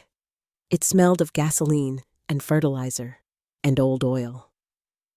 In the center of the cluttered space sat the beast. It was a 30-year-old pickup truck that the groundskeepers used for hauling mulch. It was rusted and ugly, and it was the most beautiful thing I had ever seen. I climbed into the driver's seat. The upholstery smelled of mildew and stale tobacco. I fished the spare key from my shoe and jammed it into the ignition. I prayed to whatever gods watch over old women and old trucks. I turned the key. The engine cranked. Chug, chug, chug. It didn't catch. I cursed under my breath. "Come on," I whispered. "Don't you die on me now." I pumped the gas pedal and turned the key again. Chug, chug, roar! The engine exploded into life with a noise that sounded like a gunshot followed by a rock slide. It was deafening. There was no way they didn't hear that at the main house. I threw the truck into gear and slammed my foot on the accelerator. The truck lurched forward and smashed through the wooden doors of the shed, splintering the rotten wood like matchsticks. I fishtailed onto the gravel service road and gunned it toward the rear service gate. I looked in the rear-view mirror. The lights in the main house were flicking on. First the library, then the hall, then Gideon's bedroom. He was awake. He heard the beast waking up. The service gate was a simple chain-link barrier. It was usually padlocked, but I didn't have time to check. I gripped the steering wheel tight and braced for impact. The truck hit the gate with a metallic screech, and the chains snapped. The gate swung open, and I bounced out onto the public road. I didn't look back. I drove into the darkness with the rain lashing against the windshield. The wipers were old, and they shrieked against the glass, smearing the water rather than clearing it. I was driving blind on a winding country road in a storm in a stolen truck. My heart was racing so fast, I thought it might stop. I was a fugitive. Isadora Finch, the respected matriarch, the nose of the century, was now a thief in the night. Gideon would call the police. He would tell them I had stolen a vehicle. He would tell them I was dangerous. He would have an APB out for me within the hour. I needed to get off the main road. I needed to get to Renard. He lived 20 miles away on the other side of the valley. His estate was a fortress of solitude, and he hated the police almost as much as he hated Gideon. If I could get to Renard, he would hide me. I drove for 10 miles, my knuckles white on the wheel. Every time a pair of headlights appeared in the distance, I held my breath, terrified it was a patrol car. But the road remained empty, save for the rain. The truck smelled of burning oil and exhaust fumes leaking into the cabin. It was a noxious smell, but to me, it smelled like freedom. I reached over and patted the backpack on the passenger seat. I had the book. I had the sample. I had the truth. But as I rounded a sharp bend, the truck's engine sputtered. The roar turned into a cough. I looked at the fuel gauge. It was bouncing near empty. I had checked it months ago, but the staff must have been using it for short trips without refilling it. Panic flared again. I was 5 miles from Renard's gate. If the truck died here on the open road, I was a sitting duck. I whispered to the truck again, begging it to hold on. I stroked the dashboard like it was a living thing. "Just a little further," I said. "Just get me to the ridge." The engine coughed again, and the truck jerked, but it kept rolling. I could see the lights of the next village in the valley below. I bypassed the turnoff and headed up the steep incline toward Renard's flower fields. The truck groaned on the hill, losing speed. 30 miles an hour, 20, 10. We crested the hill, and I let gravity take over. I coasted down the other side, the engine idling roughly. I saw the stone pillars of Renard's driveway ahead. I turned the wheel and the truck shuddered as we hit the cobblestones. I drove up the long avenue of cypress trees and pulled up in front of his house. It was dark. Renard was an early riser, but he was also an early sleeper. I killed the engine, and the silence that rushed back in was overwhelming. I sat there for a moment shaking. I had done it. I had escaped the asylum. I grabbed my bag and climbed out of the truck. My legs were jelly. I walked to the massive oak door and lifted the heavy iron knocker. I let it fall. Boom, boom, boom. I waited. The rain soaked through my sweater, chilling me to the bone. After what felt like an eternity, a light flicked on above the door. The heavy bolts were drawn back. The door opened, and Renard Dubois stood there. He was wearing a silk dressing gown and holding a candelabra, which was absurdly dramatic, but very Renard. He looked at me standing there in the rain, looking like a drowned rat with a backpack. He sniffed the air. He smelled the diesel and the fear and the rain on my skin. His eyes narrowed. "Isadora," he grunted, "you smell like a mechanic who has been swimming in a swamp. What in God's name are you doing here?" I looked at my old enemy, and I felt the tears finally start to fall. "I need a sanctuary, Renard," I said, "and I have the formula." Renard looked at me for a long second. Then he looked past me at the dark driveway to see if I was followed. He stepped back and opened the door wider. "Get in," he said, "before you drip on my foyer." I stepped inside and heard the heavy lock slide home behind me. I was safe. For now. But I knew the war had only just begun. The foyer of Renard Dubois's estate was everything that the Finch house was not. Where my home was airy and filled with the light floral scents of the Valley Renard's home was a cavern of masculinity and brooding history. It smelled of beeswax polish and heavy velvet drapes and the lingering smoke of the Turkish tobacco he had insisted on smoking for 40 years, despite his doctor's warnings.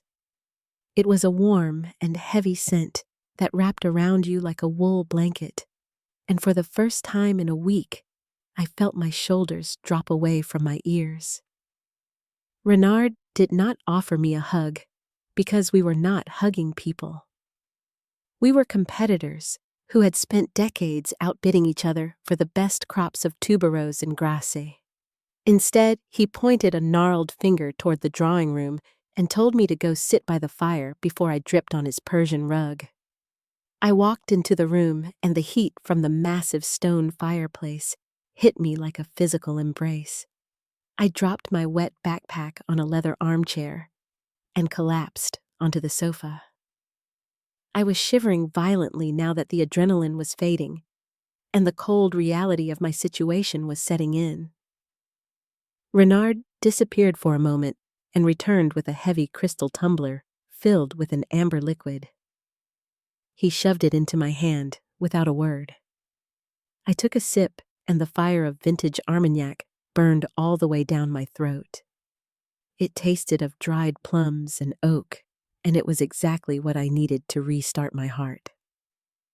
Renard sat in the wingback chair opposite me and watched me with eyes that were dark and sharp like a hawk's. He waited until the color returned to my cheeks before he spoke. He asked me simply what the boy had done. He did not ask if I was crazy or if I had imagined it. He called Gideon the boy, with a disdain that he had cultivated since Gideon was in short pants. I told him everything. I told him about the synthetic jasmine in Vat 4. I told him about the forged codicil and the smell of the fresh ink. I told him about the gaslight and the vase and the doctor who smelled of bourbon. I told him how Gideon was planning to lock me away in a place called Tranquil Meadows so he could sell the company to Omnicorp before the gala. Renard listened without interrupting, which was a rare thing for him. He sat with his steepled fingers resting against his chin and his eyes narrowed in thought. When I finished, I leaned back and waited for his verdict. I was terrified that he would tell me I was overwrought. I was terrified that he would call Gideon. Instead, Renard let out a long and ragged sigh. He reached into his smoking jacket and pulled out a silver case. He lit a cigarette, and the blue smoke curled into the air, adding a note of acrid sharpness to the room. He told me that he was not surprised. He said that he had always known Gideon had the soul of an accountant, not a perfumer. He said that an accountant looks at a field of lavender and sees a spreadsheet, but a perfumer sees a miracle. He stood up and walked to a heavy oak cabinet in the corner of the room. He unlocked it and pulled out a small blue bottle. My heart skipped a beat because I recognized the shape instantly. It was a bottle of Cœur Pur. But it was a new bottle. The label was shiny, and the glass lacked the subtle imperfections of our older stock. Renard placed the bottle on the low table between us. He told me that he had bought this 3 days ago. He said that he had heard rumors in the industry that the Finch quality was slipping, and he wanted to see for himself if the great Isadora Finch had finally lost her touch. He admitted that for a moment he had been happy about it. He thought maybe I was just getting old and lazy. I looked at the bottle and I felt a surge of defensive anger. I told him that I had never been lazy in my life. I reached into my damp backpack and pulled out the wax-sealed vial I had stolen from the safe. I placed the master sample next to the store-bought bottle. The difference was stark even in the packaging. The old vial was hand-blown glass stoppered with cork and wax. The new bottle was machine-molded. Renard looked at the two vessels, and a gleam of professional curiosity entered his eyes. He said that we should put it to the test. He went to his desk and retrieved a box of professional scent strips. These were long strips of absorbent white paper that we used to analyze the evolution of a fragrance over time. He handed me a strip and took one for himself. We were not just two old people in a drawing room anymore. We were scientists. We were artists. I opened the master sample first. I broke the wax seal with my thumbnail and uncorked the vial. The scent that rose from it was immediate and powerful. It filled the space between us with the rich and heady aroma of absolute purity. It smelled of the sun in the south of France in 1985. It smelled of real ambergris and jasmine that had been picked at dawn.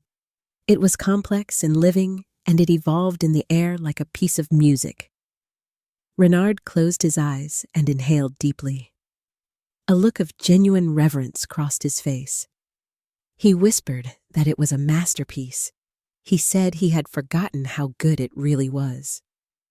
Then I capped the vial, and we turned to the blue bottle. Renard broke the seal and sprayed a fine mist onto the second strip.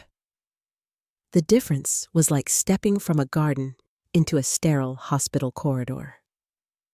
The initial hit was sharp and cloying. It was loud. That is the only way to describe it.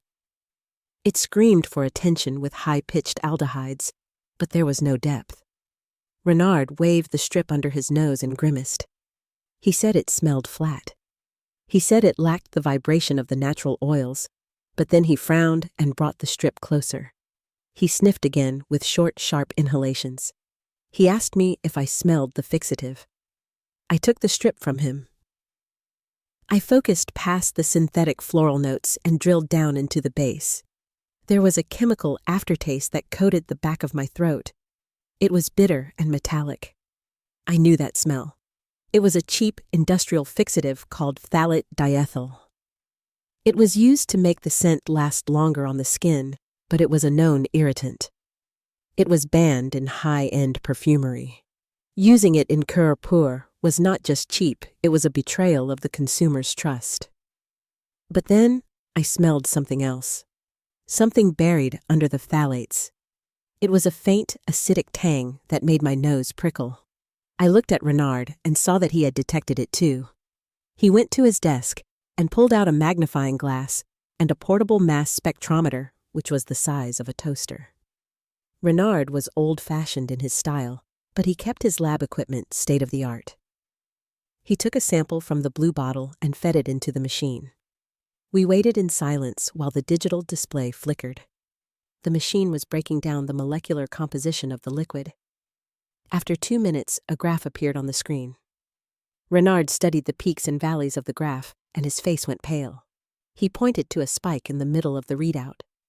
He asked me if I knew what that compound was. I looked at the chemical signature. It was a derivative of bergaptan. Bergaptan is found in natural bergamot oil, but it is phototoxic, which means that if you put it on your skin and go out into the sun, it causes severe burns and blistering. We always used bergamot that had the bergaptan removed. It was an expensive process called rectification. Gideon had skipped the rectification. He was using raw, unrefined bergamot oil to save money. I felt a cold knot form in my stomach. This wasn't just about quality anymore. This was dangerous. If a woman sprayed this on her neck and went out for a summer lunch, she could end up with second-degree chemical burns. Gideon was selling a weapon in a crystal bottle. I looked at Renard and told him that we had to stop this. I told him that this wasn't just fraud, it was negligence. Renard nodded slowly. He said that if this got out, it would not just destroy Maison Finch, it would destroy the reputation of the entire region. He said that the Omnicorp people were fools, but they were not criminals. If they knew they were buying a liability like this, they would run for the hills. Renard poured himself another drink and looked at me with a new respect. He said that I had been right to run. He said that Gideon was desperate. A man who cuts corners like this is a man who is drowning in debt. He asked me if I knew why Gideon needed the money so badly. I shook my head. I had always assumed it was just greed. But Renard tapped the table with his finger. He said that the grapevine has ears. He said he had heard whispers that Gideon had made some bad investments in cryptocurrency and overseas real estate. He said the boy was leveraged to the hilt. He needed the Omnicorp buyout not to get rich, but to stay out of prison for his other debts. It all made sense. The rush, the forgery, the cheap ingredients. He was robbing Peter to pay Paul, and I was Peter. Renard looked at the clock on the mantelpiece. It was 3 a.m. He told me that I was safe here. He said that his gates were locked and his dogs were loose, and that Gideon would not dare set foot on his property. He said we had work to do tomorrow. We needed to organize the evidence. We needed to find Silas. I asked him why he was helping me. We had been enemies for 30 years. I had stolen his best head chemist in '95. He had sued me over a bottle design in 2002. Renard looked at the fire and swirled his brandy. He said that we were the last of the dinosaurs, Isadora. He said that the world was moving on to influencers and celebrity brands and synthetic trash. He said that people like Gideon didn't understand that perfume is a memory. He said that he would be damned if he let a bean counter destroy the work of a generation just to pay off a gambling debt. He looked at me and smiled a crooked smile. He said that besides, he had always liked a good fight. And he said that I looked terrible and that I should go to sleep before I frightened his housekeeper. I stood up and felt the weight of the night pressing down on me, but I also felt something else. I felt the strength of an alliance. I was not alone anymore. I had a fortress. I had a witness. And I had the scientific proof that Gideon was selling poison. Renard showed me to a guest room that smelled of lavender sheets and old wood. I locked the door out of habit, but then I unlocked it. I trusted Renard. He was a shark, but he was an honest shark. I lay down in the bed and listened to the rain hammering against the window. The storm was raging outside, but inside my mind, the fog was clearing. I knew what I had to do. I had to find Silas and get the invoices that matched the poison in that bottle. And then I had to crash a party. I closed my eyes, and for the first time in a week, I slept without dreaming of gas or caves. I slept the deep sleep of a soldier who has found a trench. The storm had passed during the night, leaving the morning air scrubbed clean and sharp. I woke up in Renard's guest room, and for a moment I did not know where I was because the sheets smelled of lavender detergent that was not my own, but then the memory of the flight and the stolen truck and the toxic perfume came rushing back. I did not feel the crushing weight of fear that had been my constant companion for the last week. Instead, I felt a cold and crystalline sense of purpose. I was no longer the confused widow trapped in a gaslit house. I was Isadora Finch, and I was going to war. I went downstairs to the kitchen where Renard was already awake and drinking espresso from a tiny porcelain cup. He was dressed in a sharp tweed suit that looked like it belonged in a hunting lodge from the last century, and he smelled of shaving soap and anticipation. On the table between us lay the map of the valley. Renard did not waste time with pleasantries. He simply pointed to a spot in the foothills of the Jura Mountains where the terrain was rugged and the roads were barely paved. He told me that his sources confirmed that Silas Thorne had not moved to the coast, as the official company memo had stated, but had retreated to his family's old hunting cabin up in the timberline. I looked at the map, and I nodded because it made sense. Silas was a man of the earth who smelled of cured tobacco and pine resin, and he hated the salt air of the ocean because he said it dulled the palate. If he was hiding, he would hide where the air was thin and clear.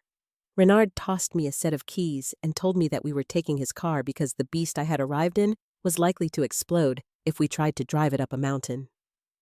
We took Renard's vintage Jaguar, which smelled of old leather and gasoline and money.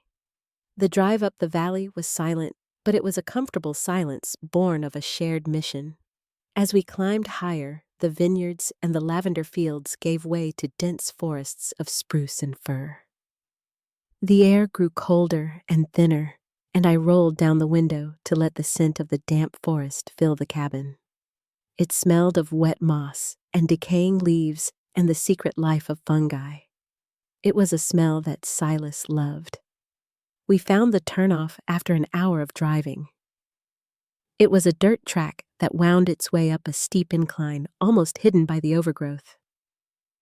Renard navigated the ruts with a surprising amount of skill for a man who usually had a chauffeur. We came to a clearing, and there sat the cabin. It was a small structure made of rough-hewn logs, with smoke curling lazily from the stone chimney.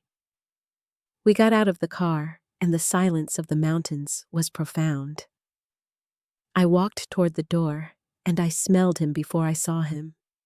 The air around the cabin was thick with the scent of cherry Cavendish pipe tobacco. It was a sweet and heavy smell that I associated with 20 years of production meetings and late nights in the lab. Silas was here. I knocked on the heavy wooden door. There was no answer, but I heard the floorboards creak inside. I knocked again, louder this time. I called out his name. I told him it was Isadora and that I needed his help. The door opened a crack, and a shotgun barrel appeared, followed by the suspicious face of Silas Thorne. He looked older than I remembered. His beard was grayer and unkempt, and his eyes were rimmed with red, as if he had not slept well in months. He looked from me to Renard, and then back to me. He lowered the gun, but he did not open the door any wider. He asked me what I was doing here. He asked if Gideon had sent me to finish the job. I told him that Gideon had sent me to an asylum. I told him that I had escaped, and that I was here because he was the only man who knew where the bodies were buried. Silas looked at me for a long moment, and I saw the anger warring with the curiosity in his eyes. He stepped back and opened the door. The inside of the cabin was dark and cluttered. It smelled of wood smoke and stale coffee, and the distinct musk of a man living alone with his grievances. Piles of newspapers and old scientific journals were stacked on every surface. Silas cleared a space on the battered sofa and gestured for us to sit. He remained standing by the fireplace, packing his pipe with trembling fingers. He told us that he knew something was wrong the moment Gideon took over. He said that the boy had started cutting budgets within a week of Arthur's funeral. He said that he had tried to warn Gideon about the supply chain integrity, but Gideon had laughed at him and told him that he was an expensive relic. Silas said that when he was fired, he was given a non-disclosure agreement and a severance package that was barely enough to keep the heat on. I looked at my old floor manager, and I felt a pang of guilt. I had been so wrapped up in my own grief over Arthur that I had failed to protect the people who had built the company with us. I apologized to him. I told him that I should have fought harder for him. Silas shrugged and lit his match. The sulfur flared, and then the sweet smoke filled the room. He said that water was under the bridge, and he asked what I wanted from him now. Renard spoke up then. He placed the blue bottle of fake Cœur Pur on the rustic coffee table. He told Silas to smell it. Silas looked at the bottle with disdain, but he picked it up. He sprayed a little into the air and sniffed. His reaction was immediate. He recoiled as if he had been slapped. He named the chemical compounds instantly, just as I had. He identified the hedione and the lack of natural indole, but then he frowned and sniffed again. He looked at me with wide eyes. He asked if that was bergaptan. I nodded. I told him that we had run it through the mass spectrometer. I told him that Gideon was selling unrectified citrus oil in a luxury perfume. I told him that people were going to get hurt. Silas's face hardened. He was a grumpy man and a recluse, but he was a professional. The idea of hurting a customer was anathema to him. He slammed the bottle down on the table. He called Gideon a reckless fool. He said that cutting costs was one thing, but negligence was another. I leaned forward and asked him about the invoices. I told him that I knew Gideon was cooking the books, but I couldn't prove it because he had scrubbed the servers and locked the physical files. I asked Silas if he had kept anything. Any records, any proof of the switch. Silas looked at the fire for a long time. The only sound in the room was the crackle of the logs and the ticking of an old clock on the wall.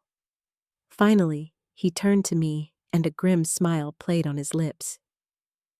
He said that Gideon was arrogant. He said that Gideon thought that because he had revoked Silas's email access, he had erased Silas's memory.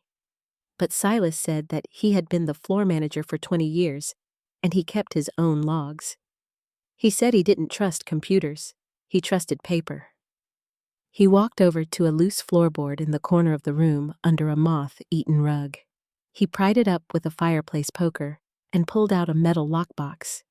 He brought it over to the table and unlocked it with a key he wore around his neck.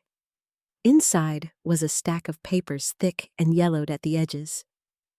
He handed me the stack. I began to leaf through them, and my heart rate accelerated.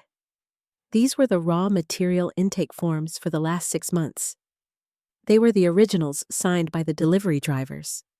I saw the orders for the cheap chemicals: phthalates, industrial ethanol, synthetic jasmine. But then I saw something else. I saw the billing invoices attached to the intake forms. The supplier listed was a company called Verdant Holdings Ltd. I showed the paper to Renard. He frowned and pulled out his phone. Despite the remote location, he managed to get a weak signal. He ran a search on the company registry. Renard let out a low whistle. He told us that Verdant Holdings was a shell company registered in the Cayman Islands. He dug deeper, scrolling through the corporate filings. He found the name of the director. It wasn't Gideon. It was a lawyer in Zurich, but the beneficiary address was a postbox in the village right next to the Finch estate. We put the pieces together right there in the cabin. Gideon was buying the cheap chemicals for pennies on the dollar through this shell company. Then, the shell company was selling the chemicals to Maison Finch at the price of premium natural ingredients. Gideon was authorizing the payments from Maison Finch to Verdant Holdings. He wasn't just saving money for the company. He was siphoning millions of dollars out of the company accounts and into his own private offshore fund. He was embezzling on a massive scale. Silas pointed to a specific invoice dated 3 weeks ago. It was for the Cœur Pur batch. The invoice from Verdant Holdings charged Maison Finch $2 million for premium grass jasmine absolute. The attached shipping manifest from the actual chemical plant in New Jersey showed a shipment of generic floral compound 4B with a value of $5,000. This was it. This was the smoking gun. It was fraud. It was embezzlement. It was grand larceny. And we had the paper trail that linked it all directly to Gideon's signature on the purchase orders. I looked at Silas and I felt a surge of gratitude that almost brought me to tears. I told him that this was everything. I told him that with this, we could not only stop the sale, but we could send Gideon to prison for a very long time. Silas closed the box and pushed it toward me. He told me to take it. He said he didn't want it in his house. He said it smelled like corruption. But then he looked at me and asked what the plan was. He asked if I was going to the police. I looked at Renard and then back at the papers. The police would take weeks. They would need warrants and investigations, and by the time they moved, Gideon would have sold the company and fled the country. The gala was in 2 days. The Omnicorp executives would be there. The press would be there. I told Silas that the police were the second step. The first step was the gala. I told him that I was going to destroy Gideon in front of the very people he was trying to impress. I was going to serve him up on a platter. Silas puffed on his pipe, and a twinkle appeared in his eye. He asked if he could come. He said he wouldn't miss seeing the look on Gideon's face for all the tea in China. We left the cabin with the lockbox in the back seat of the Jaguar. The drive down the mountain felt faster. The sun was high in the sky now, and the world looked bright and sharp. I had the science from the lab. I had the financial proof from the cabin. And I had a team. Renard, the strategist. Silas, the witness. And me, the nose. As we drove back toward the valley, I began to formulate the details of the plan. We needed to get into the gala without being seen. Gideon would have security looking for me. He would have told them I was a confused old woman who had wandered off. If I walked in the front door, they would drag me out before I could open my mouth. We needed a Trojan horse. I looked at Renard's car, and then I looked at the vineyards rushing past. The gala was a black tie event, but it was also a celebration of the harvest. Deliveries would be coming in all day. Catering trucks, floral arrangements, wine shipments. I turned to Renard and asked him if he still had his old delivery van, the one with the Dubois Flowers logo on the side. Renard smiled and shifted gears. He said that he did. He asked me what I had in mind. I told him that Gideon was expecting investors and celebrities. He wasn't expecting the help, and nobody looks at the florists carrying the centerpieces. We were going to walk right in through the service entrance under his very nose. We arrived back at Renard's estate as the sun was setting. The sky was a bruised purple, and the air was cooling. I took the lockbox into the library, and we spent the evening organizing the documents. We made copies. We highlighted the discrepancies. We built a case that was watertight. But as I looked at the pile of evidence, I realized one thing was missing. I had the facts, but I needed the emotion. I needed to make the investors feel the betrayal. I needed to bypass their brains and hit them in their limbic system. I went to my bag and took out the master sample of the real cœur pur. I held the vial up to the light. This was my weapon. Words can be debated, documents can be questioned, but a smell is visceral. It is immediate. If I could make them smell the difference between the truth and the lie, I wouldn't just win the argument, I would win their souls. I went to sleep that night with the scent of justice in my mind. It smelled of ozone and old paper and the sharp, clean bite of winter air. Gideon Finch had spent his life underestimating me. He thought I was just a nose attached to a checkbook. He was about to find out that I was the one who could smell his fear. The drive to the Finch estate usually filled me with a sense of pride, seeing the limestone walls rising out of the valley mist. But tonight, crouching in the back of a delivery van that smelled of damp cardboard and cut stems, I felt like a partisan fighter infiltrating an occupied city. Renard was driving, muttering curses at the gearbox of his vintage Citroën van, while Silas sat in the passenger seat, looking uncomfortable in a tuxedo that was 20 years out of date. We were the Trojan horse of the floral world. The van was filled with massive arrangements of white lilies and ferns, ostensibly a late addition to the gala's decor courtesy of Dubois Flowers. In reality, the lilies were shielding 3 people who were about to detonate a bomb in the center of high society. Through the small window between the cab and the cargo hold, I saw the lights of the estate. Gideon had spared no expense. Searchlights swept the sky, and the driveway was lined with valet parking attendants rushing to open the doors of limousines. The air outside would be thick with the exhaust of luxury cars and the expensive perfumes of the guests, but inside the van, I was focused on my own preparation. Renard had proven to be a man of surprising resources. That morning, before we left his estate, he had led me to a cedar closet in his guest wing.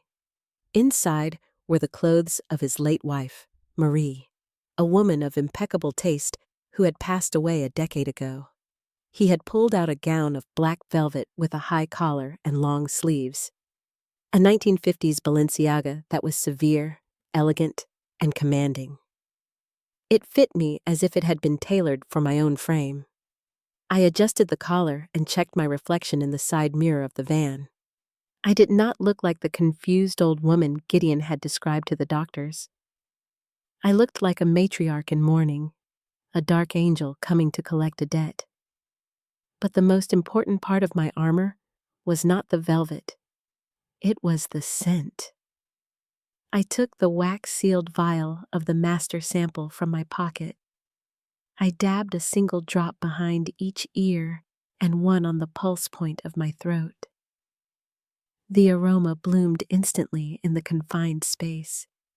It was rich, animalic, and deeply floral. The true scent of cœur pur. It smelled of history. It smelled of truth.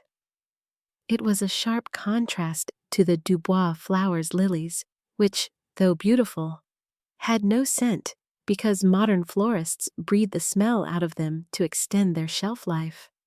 Gideon was doing the same to my company, trading the soul for longevity. The van slowed to a crawl. We were at the service gate. I held my breath. If the security team had my photo, this could end before it began. "Delivery for the main hall," Renard growled at the guard. "Late request from Mr. Finch.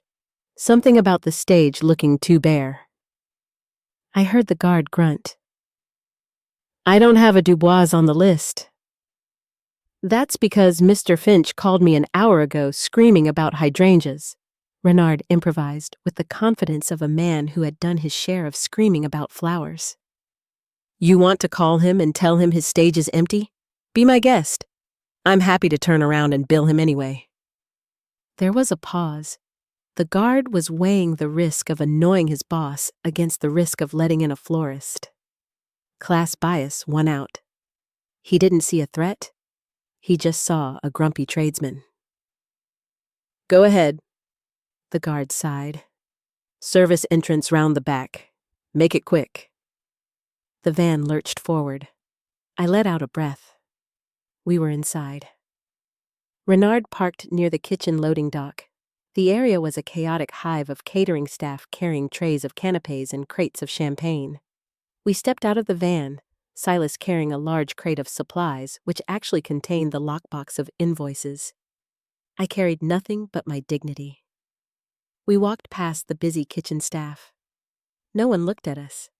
In their eyes, Renard and Silas were just vendors, and I, in my black velvet, was perhaps a lost guest or a supervisor. We moved through the back corridors, the arteries of the house that I knew better than anyone. We navigated the pantry, the servants' hall, and the narrow passage that led behind the stage of the great ballroom. I could hear the hum of the crowd through the heavy curtains. It sounded like a swarm of bees. Hundreds of people were out there. Investors, press, local dignitaries, and the vultures from Omnicorp. Wait here, I whispered to Renard and Silas. I need to gauge the moment. I found a small spy hole in the velvet curtain, a tear I had meant to have mended years ago. I peered through. The ballroom was transformed. Gideon had draped everything in silver and white. It looked cold. It looked like a mausoleum. Gideon was standing at the podium, bathed in a spotlight. He looked triumphant. He was holding a microphone in one hand and a glass of champagne in the other. Seated at a table directly in front of the stage were Mr. Kalin and Miss Mercer from Omnicorp, along with a team of lawyers who had a stack of documents ready for signing. Ladies and gentlemen, Gideon's voice boomed over the speakers, smooth and synthetic. Tonight we celebrate a century of excellence. My father, Arthur Finch, built this house on a foundation of tradition. But tradition cannot stand still. It must evolve. He paused for effect. The audience applauded politely. I saw Mr. Kalin nod approvingly. Tonight, Gideon continued, marks the beginning of a new era, an era of expansion, an era of global reach. With our partnership with Omnicorp, Maison Finch will no longer just be a French treasure. It will be a household name in every city from Shanghai to New York. He was selling it well. He was selling the empty shell of the company while pocketing the marrow. I know, Gideon said, his voice dropping to a theatrical whisper, that my stepmother, Isadora, wished she could be here tonight. Sadly, her health has taken a turn, and she is resting comfortably in a facility where she can receive the care she needs. But I know she would want us to look forward, not back. The rage I felt was cold and sharp. He had buried me alive. He had turned me into a tragic footnote in his success story. So, Gideon said, turning to the table of lawyers, let us sign the future into existence. Mr. Kalin stood up, adjusting his jacket. He picked up a gold fountain pen. A photographer moved into position to capture the historic moment. I turned to Renard and Silas. Now! Silas nodded and adjusted his grip on the lockbox. Renard straightened his tie. I pushed the heavy velvet curtain aside. I did not sneak. I did not stumble. I walked onto the stage with the stride of a woman who owns the floorboards beneath her feet. The movement caught the eye of the front row first. Heads turned. Then the murmur started. It rippled backward through the room like a wave. Gideon was focused on the contract. He didn't see me until the silence in the room became absolute. The applause had died. The music had stopped. The only sound was the click of my heels on the hardwood stage. Gideon looked up. His face went slack. For a moment, he looked like a child caught stealing from the cookie jar. The color drained from his cheeks, leaving them ashy and gray. "Mother?" he whispered, but the microphone picked it up, amplifying his fear for the whole room to hear. I stopped center stage, 10 feet away from him. I didn't need a microphone. I had projected my voice to the back of lecture halls for years. "You seem surprised, Gideon," I said, my voice clear and cutting. "Did the facility lose my paperwork? Or did you just forget to check the locks?" Mr. Kalin froze, the pen hovering inches from the paper. He looked from Gideon to me, confusion clouding his face. "Isadora?" Gideon stammered, trying to recover his composure. He stepped toward me, holding out a hand as if to guide a lost animal. "Ladies and gentlemen, as I said, my stepmother is... She is confused. She shouldn't be here. Security!" 2 large men in dark suits started to move toward the stage from the wings. "Stay back!" I commanded, pointing a finger at them. It wasn't a plea. It was an order. They hesitated. I turned back to the audience. "I am not confused, Gideon. In fact, I have never been more lucid, and I am not here to ruin your party. I am here to save your guests from a very bad investment." "She's having an episode!" Gideon shouted, his voice rising in panic. "Please, cut the mic! Get her off the stage!" But the sound engineer, a local boy who had worked for us for years, didn't cut the mic. He watched, fascinated. I stepped closer to Gideon, and that was when it hit him. The smell. The air conditioning on the stage blew the scent of the real cure pur directly toward him and the investors in the front row. I saw Ms. Mercer's nose twitch. She frowned. She leaned forward, sniffing the air. "What is that?" she murmured to Mr. Kalin. "That," I said, addressing her directly, "is the smell of a $2 million mistake." I gestured to Silas.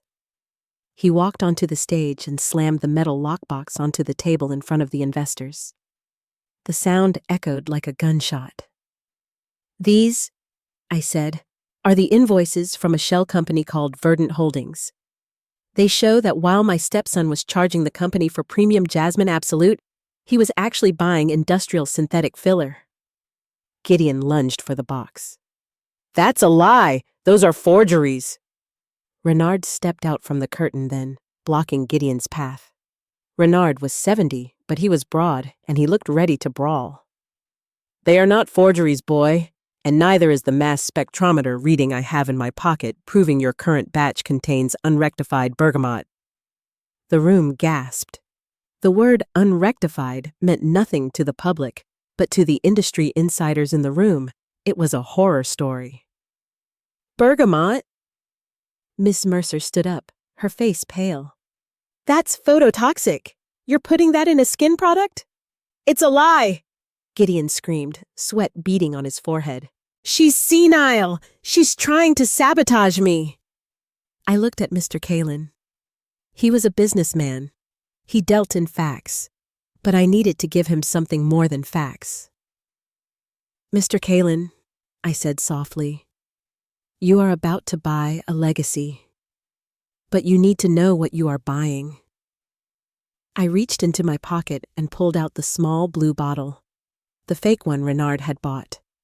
I held it up in my left hand. In my right hand, I held the master sample. "This," I said, shaking the blue bottle, "is what Gideon is selling you. It smells of greed and shortcuts. It has no soul." I uncorked the master sample. I didn't need to spray it. The heat of the stage lights warmed the oil, and the scent rolled off the stage like a fog. It was heavy, golden, and undeniable. It smelled of the earth and the sky and 40 years of love. "And this," I said, "is Maison Finch. This is what you think you are buying. But Gideon doesn't know how to make this. He only knows how to steal the money meant to create it." The scent reached the front row. Mr. Kalin inhaled. He closed his eyes. It was a visceral reaction. The quality was so superior, so obviously different from the product in the stores that no argument could stand against it. Mr. Kalin opened his eyes. He looked at Gideon. He looked at the sweat running down Gideon's face. He looked at the desperation in his eyes. Then he looked at the contract on the table. He put the gold pen back in his pocket.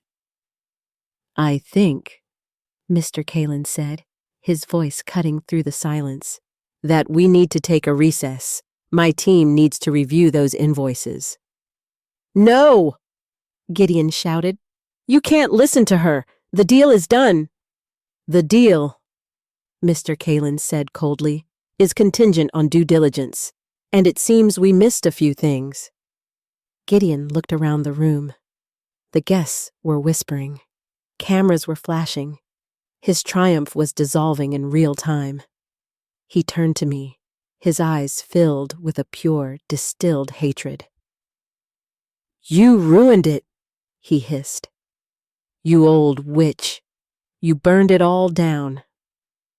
"No, Gideon," I said, smoothing the velvet of my dress. "I didn't burn it down. I just turned on the light." I looked at Renard and Silas. They stood like sentinels on either side of me. The security guards had backed off. The police, whom Renard had called en route, would be arriving shortly. The gala was over. The party was ruined. But as I stood there in the center of the stage, smelling the notes of jasmine and ambergris swirling around me, I knew that the legacy was safe. The air was finally clear. The silence in the ballroom was not the silence of peace, but the silence of a held breath before the plunge. Gideon stood on the stage with his face glistening under the harsh theatrical lights and his chest heaving with the exertion of his denial. He looked at the lockbox of invoices and then at the investors, and then at me, and I saw the desperate calculus occurring behind his eyes. He realized that denial was no longer enough because the evidence was physical and heavy on the table. He needed to discredit the source. He laughed then, and it was a jagged and brittle sound that bounced off the high ceilings. He pointed a shaking finger at me and told the crowd that this was a pathetic display. He said that the liquid in the blue bottle was tampered with. He claimed that I had injected it with contaminants to sabotage the launch. He turned to Ms. Mercer and Mr. Kalin with a pleading look and told them that the production line was flawless and that his stepmother was a vindictive woman who would burn her own house down to rule over the ashes. I watched him spin his web, and I felt a strange sense of detachment. He was fighting for his life, but he was fighting with the wrong weapons. He was using words in a room full of sensory experts. Ms. Mercer was not just a corporate suit, she was a trained evaluator with a nose insured for $1 million. I knew her reputation. She could detect a single drop of rose oxide in a gallon of ethanol. I stepped forward and the crowd parted slightly. I told Gideon that if he was so confident in the purity of his product, then he should have no objection to a blind test. I told him that words could lie and invoices could be debated, but the nose never lies. I turned to Ms. Mercer and offered her the testing strips. I asked her to be the judge.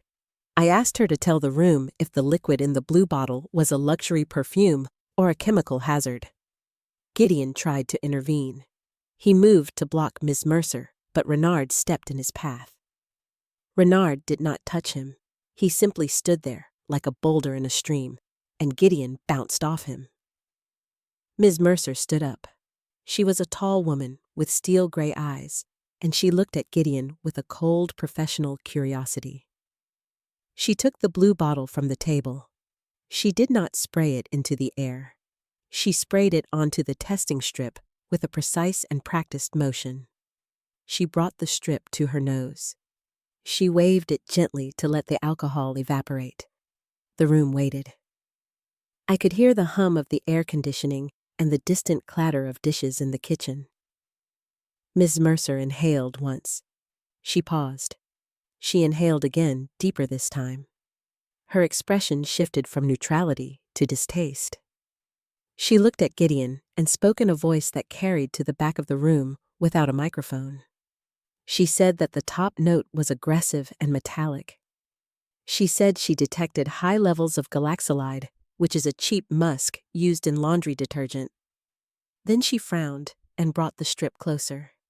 She said there was a distinct acidic bite that suggested unrefined citrus oils. She looked at me and nodded. She confirmed that it smelled of unrectified bergamot. The crowd murmured. The spell was broken. Gideon's face turned the color of old parchment, but he was not done. He was a cornered animal, and he lashed out. He shouted that she was biased. He shouted that I had paid her off. He grabbed the blue bottle from her hand and held it up like a holy relic. He screamed that it was safe. He screamed that it was pure. I looked at him, and I saw the opening for the final blow. I told him that if it was pure, he should prove it. I challenged him to apply it to his skin.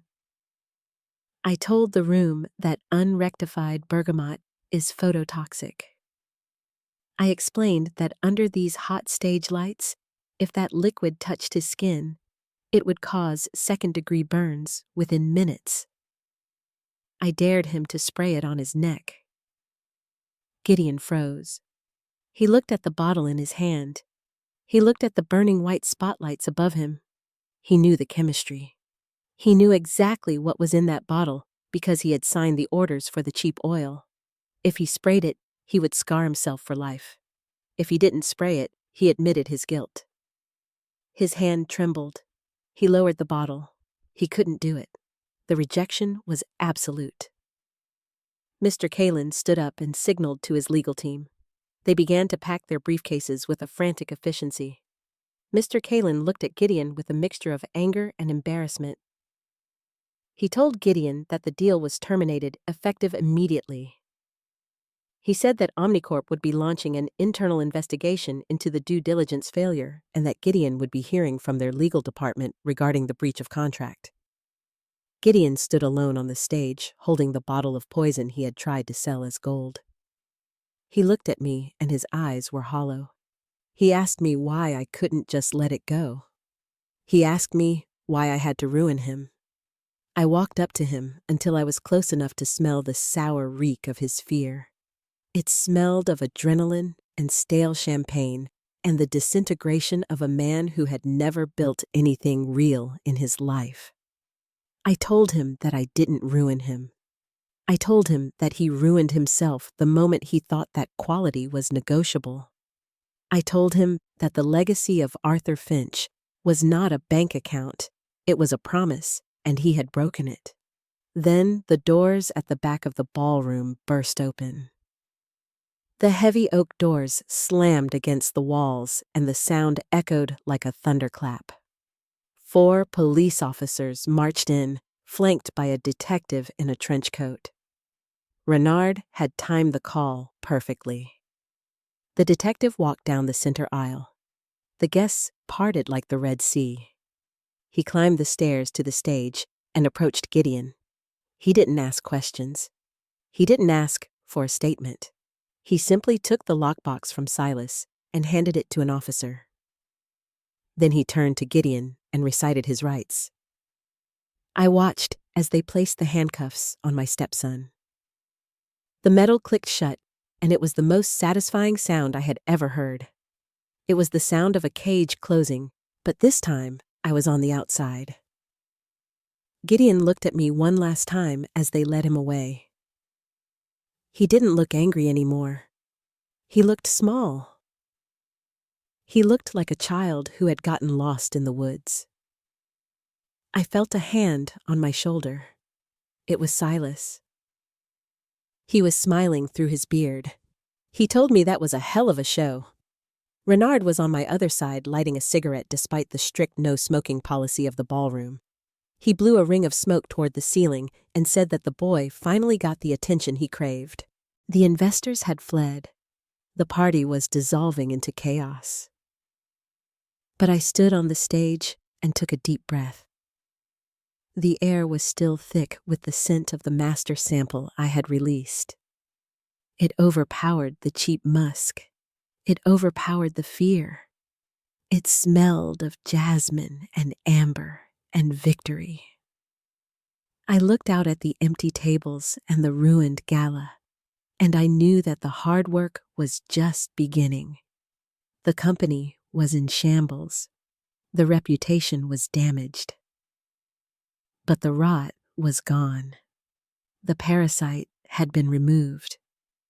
I turned to Renard and Silas. I told them that we had a factory to clean.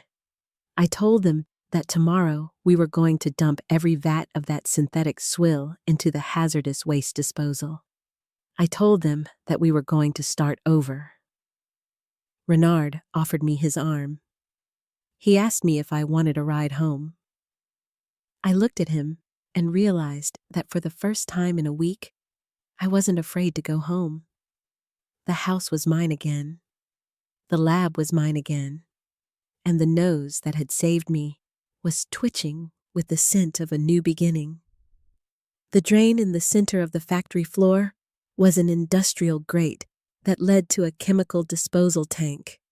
But today, it looked like the mouth of a hungry beast. I stood on the catwalk, watching the thick blue liquid pouring out of vat number 4. It moved sluggishly like toxic sludge. The air was filled with the cloying chemical sweetness of Gideon's fake perfume as thousands of gallons of it were flushed away forever. It was $3 million of product going down the drain, but to me, it looked like a cleansing. Silas stood next to the release valve, his hands gloved and his face set in a grim line of satisfaction. He turned the wheel until the last drops trickled out. He looked up at me and gave a thumbs up. The nightmare was over. The factory was empty, but it was clean. It had been 3 weeks since the gala. The fallout had been swift and brutal. The police investigation had uncovered not just the embezzlement from the chemical supplies, but a web of offshore accounts and gambling debts that made my head spin. Gideon was currently being held without bail, considered a flight risk. The lawyers told me he was looking at 10 to 15 years for fraud and elder abuse. I didn't visit him. I didn't send him a letter. I simply washed my hands of him just as we were washing the tanks. I walked down the stairs to the main floor where the workers were scrubbing the stainless steel with odorless solvent. They were my workers again. I had rehired everyone Gideon had fired. The factory hummed with a different kind of energy now. It wasn't the frantic pace of profit at any cost. It was the steady rhythm of craftsmen doing a job they loved. Renard was waiting for me in the glass-walled office.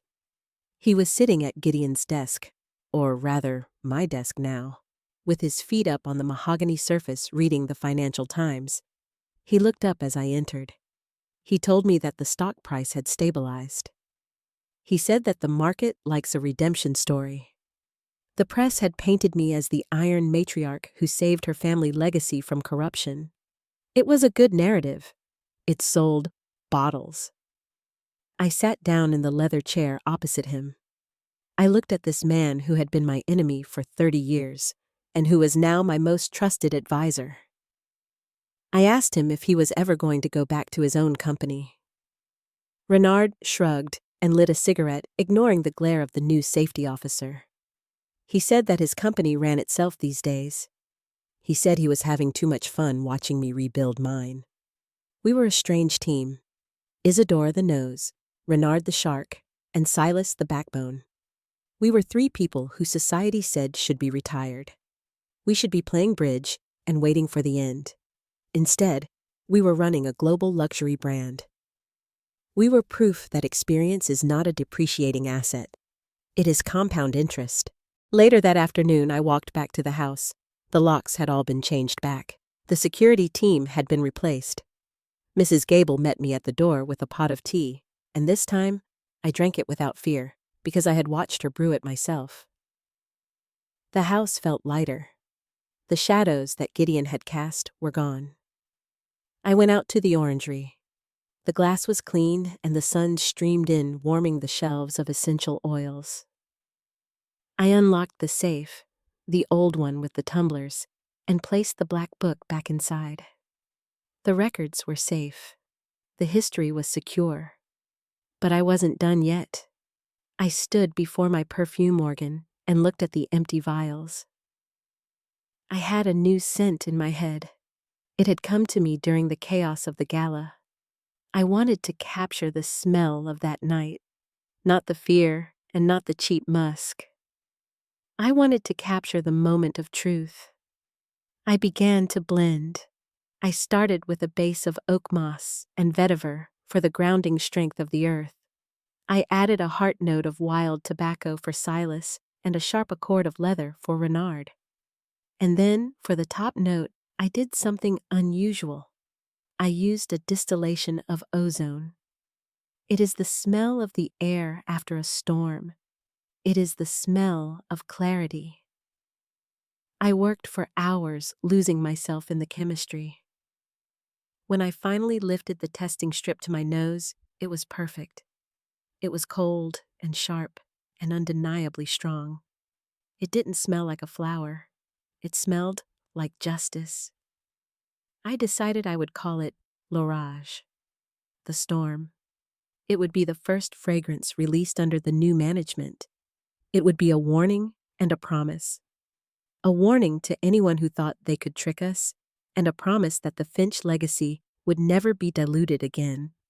I walked out of the orangery and stood on the lawn as the sun began to set over the lavender fields.